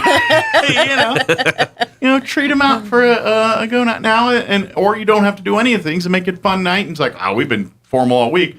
Get your T-shirts on, get your shorts on, go grab a burger at McDonald's, and then come on out to the play. Whatever sounds awesome to you, you do that. But we'd love to have you come and be a part of this. Come enjoy. I guarantee, I don't care what your thoughts are on live theater and all that, whether you're like, oh, it's not my thing. Once you get there, go down, sit your butt down, and just kick back and enjoy it. You're going to love it. You're going to have fun. It's comedy. It's TV, but with live people. That's right. And the cool part is these are your friends and neighbors and coworkers. We're all community members. We're all volunteers. Sure. We put in hundreds of hours, and we don't get a dime from this. It's all about the satisfaction of doing it. So that passion really adds to it. I think absolutely. And I would also say you get to see a side of your friends that you don't necessarily see sometimes. Yeah. Like I don't know how many times I've gone to plays and things, and there'll be members of the cast that I know from the community. Pastors in our churches, or the insurance agent up the street, or your real estate agent. And you know them in those forms. Yeah. And you're like, wait a minute, that's the guy that sold me my house. Wait a minute, why is he skipping around? It's like, you don't see that side of him. And you're like, oh wow. Yeah. Especially with people that are kind of businessy. You know what I mean? I've met a couple people and I talk to them and they're real nice, but you don't think of them as cut loose types, And next thing you know, you see them on their tipple toes twinkling around up on stage or dressed up as some kind of animal or something. You're like, wow, check I never thought. So, I mean, there's that much to it, too. The rumors were true. Well, I mean, it's just, you're just going, wow, I didn't think Pastor so-and-so would be singing and dancing like that. That's pretty cool, you know? Yeah. That's what the beauty of local live theater brings to you. So you see your friends and neighbors and people, you know, sometimes you kind of know. It's like, wait a minute, isn't that the guy that works at the grocery store? Yeah, look at him. I know he can play guitar. And, that's the cool part of community theater. You kind of learn things about people that sometimes they kind of hide under a basket or a bushel there. You know? Well, a prime example would be our lead female character, who is a woman I am quite familiar with because it is my wife. Oh! And she has always been behind the scenes. She's, she does lights, she does sound, she does backstage work. Good news is she's very boisterous. She's a person well, you know that's not my shy. wife, so yeah, she's definitely that's going not to shy. be her advantage. But yes, you're right. She's generally not. She's the one running the light, not the one in the light. And she has always swore, I am never getting on stage. I'm perfectly happy behind the scenes. And this time we've got her up on stage, and I think she's killing it. Of course, it's up to the director, but she's having a great time, and it's fun for me as somebody who likes being on stage to see her kind of developing that passion for it, and seeing what it is that excites me so much when I get up there. Nice, gotcha. So it's nice to see that. Yeah. So at the house, there is it dueling egos now since everyone's on the front of the stage now. At the house, at the house right now, it's a lot of leave me alone. I'm working on my lines. Oh yeah. So she's sitting there with her headphones on and she's talking out loud, and I'm like, what? Oh, she's doing her lines again. But. Yeah, a lot of that. Well, let me ask you that part, Gina. When it comes to the working side, what's generally, especially for your main actors and things, how many hours are these folks on average putting in? You think? I mean, obviously you have your formal practices, but just guesstimating. I mean, how when they decide to do a play? I mean, how much of their week is consumed by this? It's a lot. It is a lot. Yeah. It's a big commitment. I mean, we're trying to do the best show that we can, and that's going to require some time. So, we rehearse 3 to 4 times a week. And then the rest sometimes of the more. time, sometimes more, and the rest of the time, you should be at home studying your lines. Yeah. So, and that's why I want to point out is the cast, the crew, everyone works really hard to do the amazing job with this. And that's why I want you guys to come out and see this stuff. Come out and see. If you've never been before, make it. I know we have our regulars. We have people that come out all the time, and we love them and appreciate them. But I would love to see some new people that normally don't think of Broadway and theater as a form of entertainment.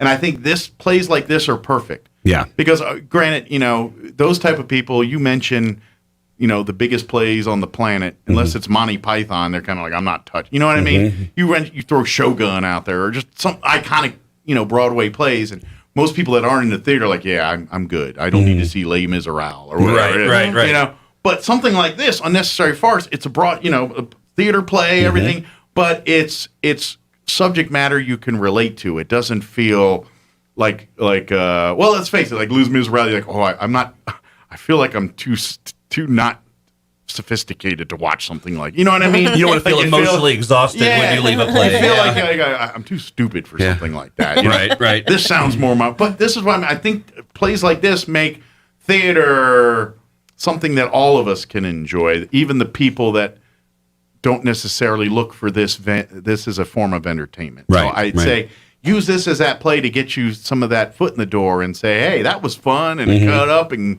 goofy and a little risque and, nothing like I expected. I kind of thought it was going to be, Begat This and Shakespeare and, and then they sang a song and I was like, some people love that. I get it, but that's not everybody's cup of tea. That's right. And so I think people that don't like theater, they tend to lean that way. So use this as that intro into checking out theater. Maybe ladies, and I'm saying ladies because usually it's guys that are more abrasive on this. Not always, but usually. If you're looking for a show to kind of get their feet wet into theater, and you wanted to bring them, I think Unnecessary Farce might be the perfect one for them. Right. Because it's at a level that they're going to appreciate and laugh. It doesn't require, a lot of investment into the story. That's right. Like you don't, you know what I mean? It's just, you can sit back and have a good time for 2 hours. Your brain's not going to have to work very hard to enjoy this. Yeah, exactly. In fact, the less it works, probably the more you'll enjoy it. The better. Yeah. The funnier the That's joke. right. Yeah. So, yeah. But good news is you got evening and matinee opportunities. Yes. Opening weekend will be October 8th, 9th, and 10th. The 8th and 9th will be 7:30 p.m. performances. That's Friday and Saturday night, and then Sunday afternoon at 2:30. Yes. And then we'll do it all over again the next weekend, October 15th, 16th, and 17th. Again, 7:30 p.m. for the Friday and Saturday night performances, Sunday afternoon at 2:30. You can probably the best place to get advance tickets is probably the theater's website. That's right. RoswellTheater.com. It's Roswell Theatre, not the fancy spelling. Yes, the one you hold your pinky up. That's right. And, .com, and then you can get your tickets for Unnecessary Farce. You'll find them right there. There's Dropbox. You'll see when you get there. You'll see order tickets, and you click the tab, and then you'll see a Dropbox what nights and dates you want you pick that. That's right. And then you just follow the check boxes, and voila. And then they'll have your tickets when you get there the night of the performance. Absolutely. Yeah. And if I can, I would like to send. We've had some great help from the community with this play. We've had some people.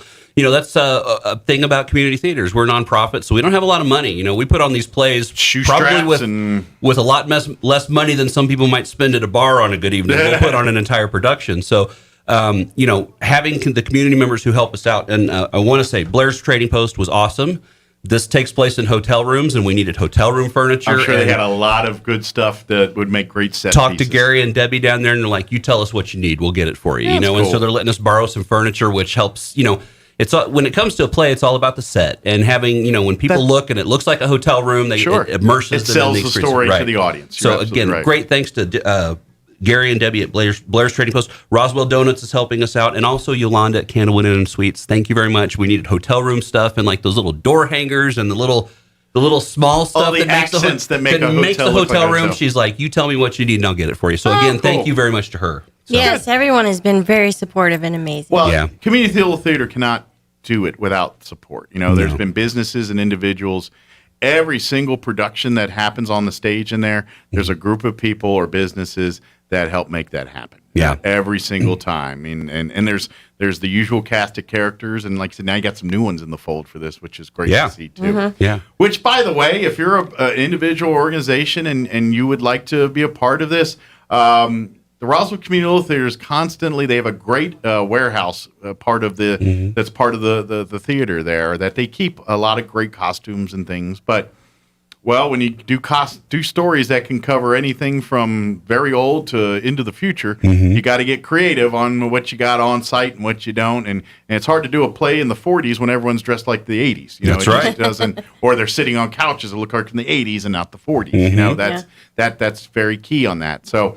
And unfortunately, people just don't have furniture from the 40s laying around that they can keep, So you guys store it, keep it when you need it, and things like that. So if you're going through your stuff and you're planning yard sales or planning on cleaning out stuff, go through there. If you think of some things that might look good is like furniture or clothing or even like vases and knick-knack stuff. Unique items are what is always the toughest for us to find. Even phones and things would be handy, because they're all props. Pictures, you got old pictures laying around. We have a hallway that's just filled with pictures because, when you have a play and you're trying to make your set, you want to pick something that kind of matches your set. Sure. So, you just kind of walk. But, all that stuff is great. And construction materials right now with the cost of stuff. If you got some extra wood laying around, if you got some screws, materials, anything like that, please feel free to donate it to us.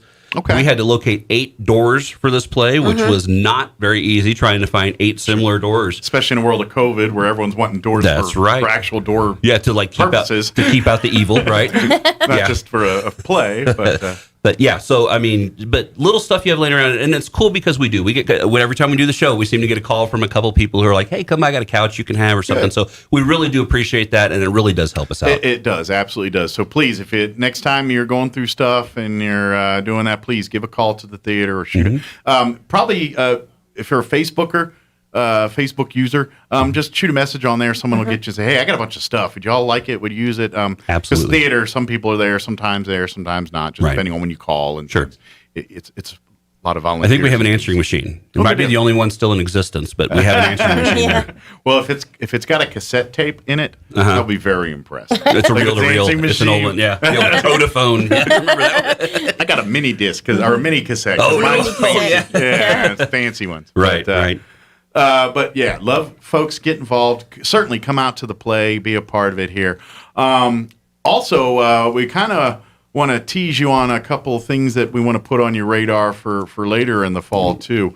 Let's go ahead and kind of tease us with some of the things that we want to put on people's radar. Even though we got this is Unnecessary Farce. Again, that's October 8th, 9th, and 10th, 15th, 16th, 17th. But right on the heels of that, we've got other things and other events coming up that we want you to know about and participate too. Yeah. So one thing we're doing is we are starting an improv group at the theater. And we've been trying to get this going since the beginning of the summer. It's been a little tough with COVID and everything, and we've been busy at the theater. So getting everybody together and schedules have been tough. But they are planning their first show on October 1st at 7 p.m. Okay. And it's just an improv show. It's, come out and see some folks just trying to make you laugh for a little while. And the big thing is we want people to participate. This is a community theater. You're all welcome to come be part of it. So when we think of improv show, would a good visual be like what if you watch Whose Line Is Anyway, something similar to that type of show? Look at that vein, and like there'll be cards with subject and materials to kind of give the actors on the stage their direction, and then they take that card and go with it. Mm-hmm. And crazy props and things, little stuff like that. So that's one thing that we've been working on. We're getting it up and running, but October 1st, 7 p.m. is our first show. It's $8. Come out, just watch it, and if you want to be involved, all you got to do is ask, man. We'll get you up there on stage next time. You can come to rehearsals and be involved in it. So that's one thing we've got going on. Or if you just walk around and start cracking jokes, and then if you crack enough, people start laughing. Like, you should be in here, and then you push them. There you go. That's right. Yeah, that's exactly right. Yeah. If you're the one everybody's always groaning at, you're probably perfect for us. Yeah, perfect. Hey, there's a thin line between a groan and a guffaw. That's right. And it's subjective, Right. You may have groaned to me. That was a win right there. That was a victory. Yeah, tough crowd. I mean, that's right. Yeah. Hey. Also, so we are very excited. We're partnering with the Kiwanis Club. Cool. On November 6th, we are doing a concert. It's a tribute band for Simon and Garfunkel, and these guys are supposed to be really good. I've seen some videos of it. It's supposed to be really good. There's going to be 2 shows, one at 2 p.m. and one at 7:30 p.m. Tickets were to $28. For the regular tickets, we have some VIP tickets for $40, which will include like backstage and getting to meet the band and stuff. The players. And the cool thing is we're partnering with the Kiwanis. This is a benefit. They're trying to build a playground for autistic children here in Roswell. Park. Yes, an all-inclusive park. And so they get benefited by it. The theater gets, we get helped out a little bit by it, and plus it's bringing something different to Roswell. Should be a fun night. These guys are really good, and come out and enjoy it. Have fun. And to be honest, I would, if you're the younger folks, go check it out, because obviously people that are kids are in their 20s and probably even 30s at this point are probably not very familiar with a lot of Simon and Garfunkel, But to be honest, they've had so much work that's you probably know and don't even realize is Simon and Garfunkel. And let's face it, if you're a musician or into music, I think you love like folk or even rock music, you have to kind of study the path to get there. And Simon and Garfunkel is like if you're a folk and if you love that kind of music and you're not familiar with that, you're kind of not doing a service to folk music. It's kind of Americana. That's Simon and Garfunkel. So use it as a reminiscing or remember, I love that song and do this. Or expose Simon and Garfunkel to our younger folks for the first time and get them a chance to appreciate that music and why much of it's still timeless to this day. Now, granted, music's subjective like everything else. Some people, I love rock music. You ain't getting a metal concert with Simon and Garfunkel. I hate to tell you, but as far as just deep melodic music and just messages, and I mean, what's going to happen is you're going to hear the concert and go and hear the songs, and about 2/3 of the songs you're going to be, I know that song. I didn't even realize that was a Simon and Garfunkel song. Well, it's like what is it? Sound of Silence. Disturbed has redone it, so it's on the radio all the time with a different band singing it. But so somebody's going to come in, they're going to be like, I know that song, but it's weird to hear it this way. But that's how we all heard it growing up. The original. Yeah, exactly. But and what's the date on the that concert again? So that's November 6th. That's a Saturday, and there's actually 2 shows that day. There's a matinee at 2, and then another one at 7:30. All right, so whichever you prefer, get your tickets for. Are those tickets available at the Roswell Theater website? They are available online, and it's going to be weird for this show because normally we're kind of a what would you call it? General admission seating. This one's got assigned seats. This will have assigned seats because we do have a VIP section. Well, this is, like you said, you're partnering with the Kiwanis, so it's a little different than a Roswell community little theater production. So some of the rules are a little different for this one. So there'll be assigned seats. You'll be it'll be more like I guess you could say like if you went on Broadway and bought tickets and did it that way and sit where you're assigned to and all. It'd be more in that vein. But And if I remember right, they do like what I call the Chautauqua of the Simon and Garfunkel. Like when they're up there, they are Simon and Garfunkel, aren't they? Yeah, but it's a husband and wife, but I think they harmonize really good together. And Simon and Garfunkel kind of had a harmony thing going. And so they're not wearing the suits and the haircuts like some. I believe. Well, you never know. She might look weird in a Simon or Garfunkel clothing. But it's an acoustic set, so it's not going to be loud. You're not going to walk out of there like some concerts with your head banging for the next 2 days. It'll just pleasant. It's Simon and Garfunkel. Exactly. I mean, it's that music you listen to, and it's like easy listening, or something that kind of makes tone setting music, or just established. You want nice little romantic, even some cases too. And some of their songs are very romantic as well. So maybe using it to rekindle some passions with your partners. That's right. More fun later. That's right. Little Simon and Garfunkel to get the tone moving. That's right. Oh yeah, baby. Very cool. What else we got on the horizon here we want to let folks know about? Well, I just wanted to remind everyone Santa's talent search is coming up again. Christmas is just around the corner. I know it's September, but December will be here before you know it. Absolutely. So get your acts together, start working up your music. I guess we could say this is the second annual Christmas Talent Showcase, I guess you could call it. Yes. It was a lot of fun last year. It was a lot of fun. I was very glad you guys asked me to be a part of it. It was fun. If you missed it last year, we had several, I don't know, about a dozen acts or so, singers, couple bands. Yeah. We had quite a few musicians. We had there was no stand-up comedy or anything. Most of this was all music on Not this time, yeah. But it's game on. If you got a talent, think of America's Got Talent. Maybe leave some of the freak show stuff behind. But because we don't want to shoot nobody out of a cannon. No juggling flaming chainsaws, please. Maybe not that. But yeah, if you want to tell comedy, or if you got maybe you're a ventriloquist or dance routine, got a pretty decent sized stage. You could certainly hurt yourself up there if you wanted to. Absolutely, yeah, do anything, and of course, singing, performing music, all that. It's a talent show. If you got talent, bring it on the stage, and we'll have some fun. And who knows, maybe you can win some prize money. Absolutely, yeah. Cash money for prizes. And so start getting your act together. You can't read my writing. No. Did you want to ask Mike something about the show? Yes, we wanted to see if you would be willing to be a judge again this year. I would be happy to. I would love to. Now, awesome. Do you want me to Grinch it up again, or are we going something new? Yeah, no, we're sticking with the theme. So it's Santa's talent search. Okay. And so the Grinch and the Sugar Plum Fairy and the Abominable Snowman will be there to help. They'll be back as well? Yes, to help. And if you didn't see Mike's Grinch costume last year, seriously, you guys, I don't know if there's pictures of it online, but it looked really amazing. He went all out. He looked great. We had fun. It was a lot of fun, and it'll be similar to next year. I think the judging criterion stuff might be a little different than this year than last, but it'll be just like last year. The talent comes on. We're gonna have great. We want to pack the house and get audience participation and cheer on your favorite acts and things. But that's right. But we would love to have you come out, and I think, like I said, we'll tell you more as it comes, but it'll be very similar, but there'll be a few changes from last year. Yeah. Anytime you do something and you want to do things to streamline it, make it better. And so hopefully we've instituted a few changes, you guys, that will kind of be noticeable. Tell you something we'd love to see this year is we'd love to see some businesses get together and maybe put together like a group, you got all the folks back in the office who do all the paperwork. We'll see if they want to get together and sing a Christmas carol or something. Absolutely. Let's have some businesses come in and maybe we can even create rivalries. Maybe you got a bigger business.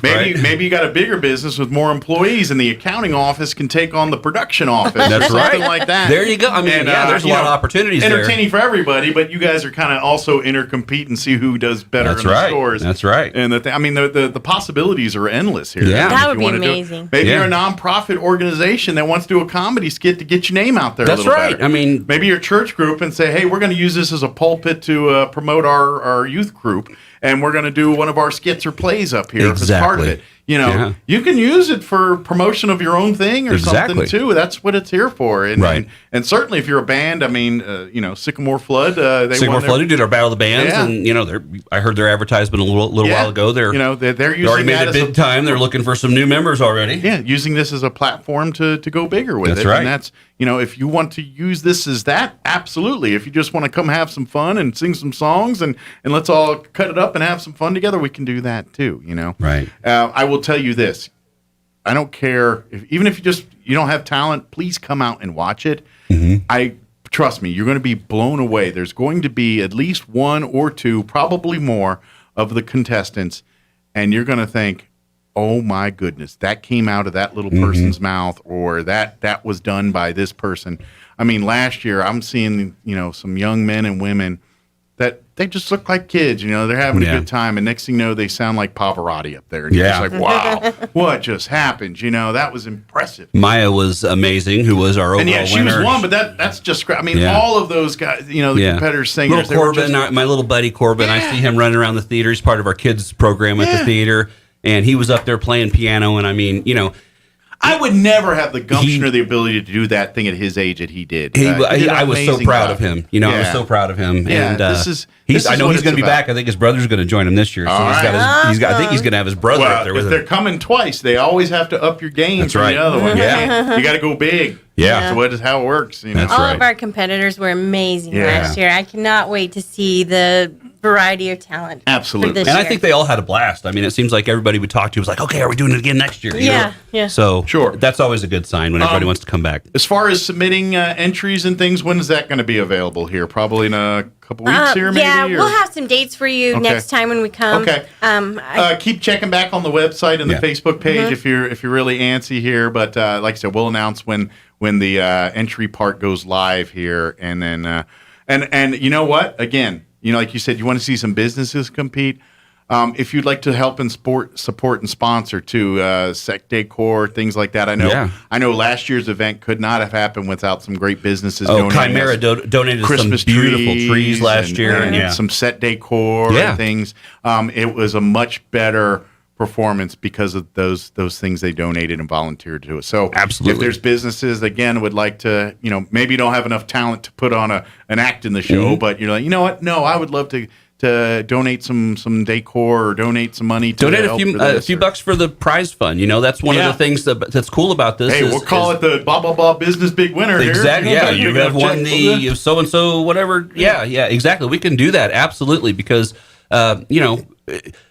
businesses be part of the community. It's tax deductible. We're a nonprofit. It's a really great way to get your name out to a bunch of people and help support your community. Absolutely. Yeah. Absolutely. I just saw the time. We need to wrap it up. Oh, I'm sorry.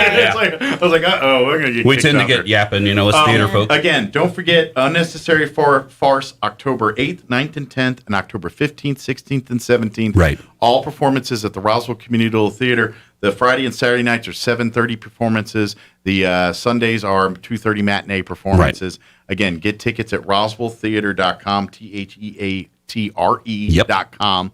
Also, look for more information on the talent show here. Any of the kids, the CAPS program too. If you've got kids and you want to get them exposed to some more theater and things like that, please go to the Roswell Theater website, learn more about their kids' arts programs called CAPS. Matter of fact, they've got an event coming up here in a few weeks in October at the Historical Society. Think of their Graveside Manor. That's one of their annual events that's kind of they're known for, where they'll dress up as some of the famous people that now call the South Park Cemetery home, and tell folks about them. And they're going to do something similar at the Historical Society here in a few weeks. So get involved. RoswellTheater.com is the website.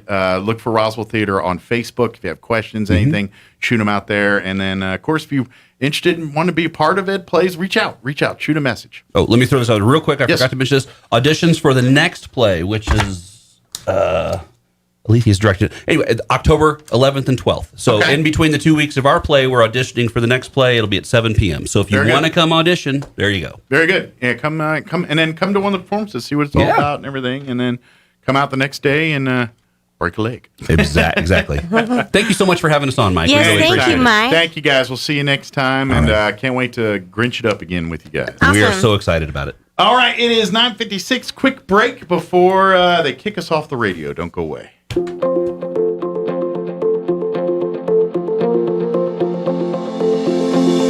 We teach our kids to say please and thank you to total strangers.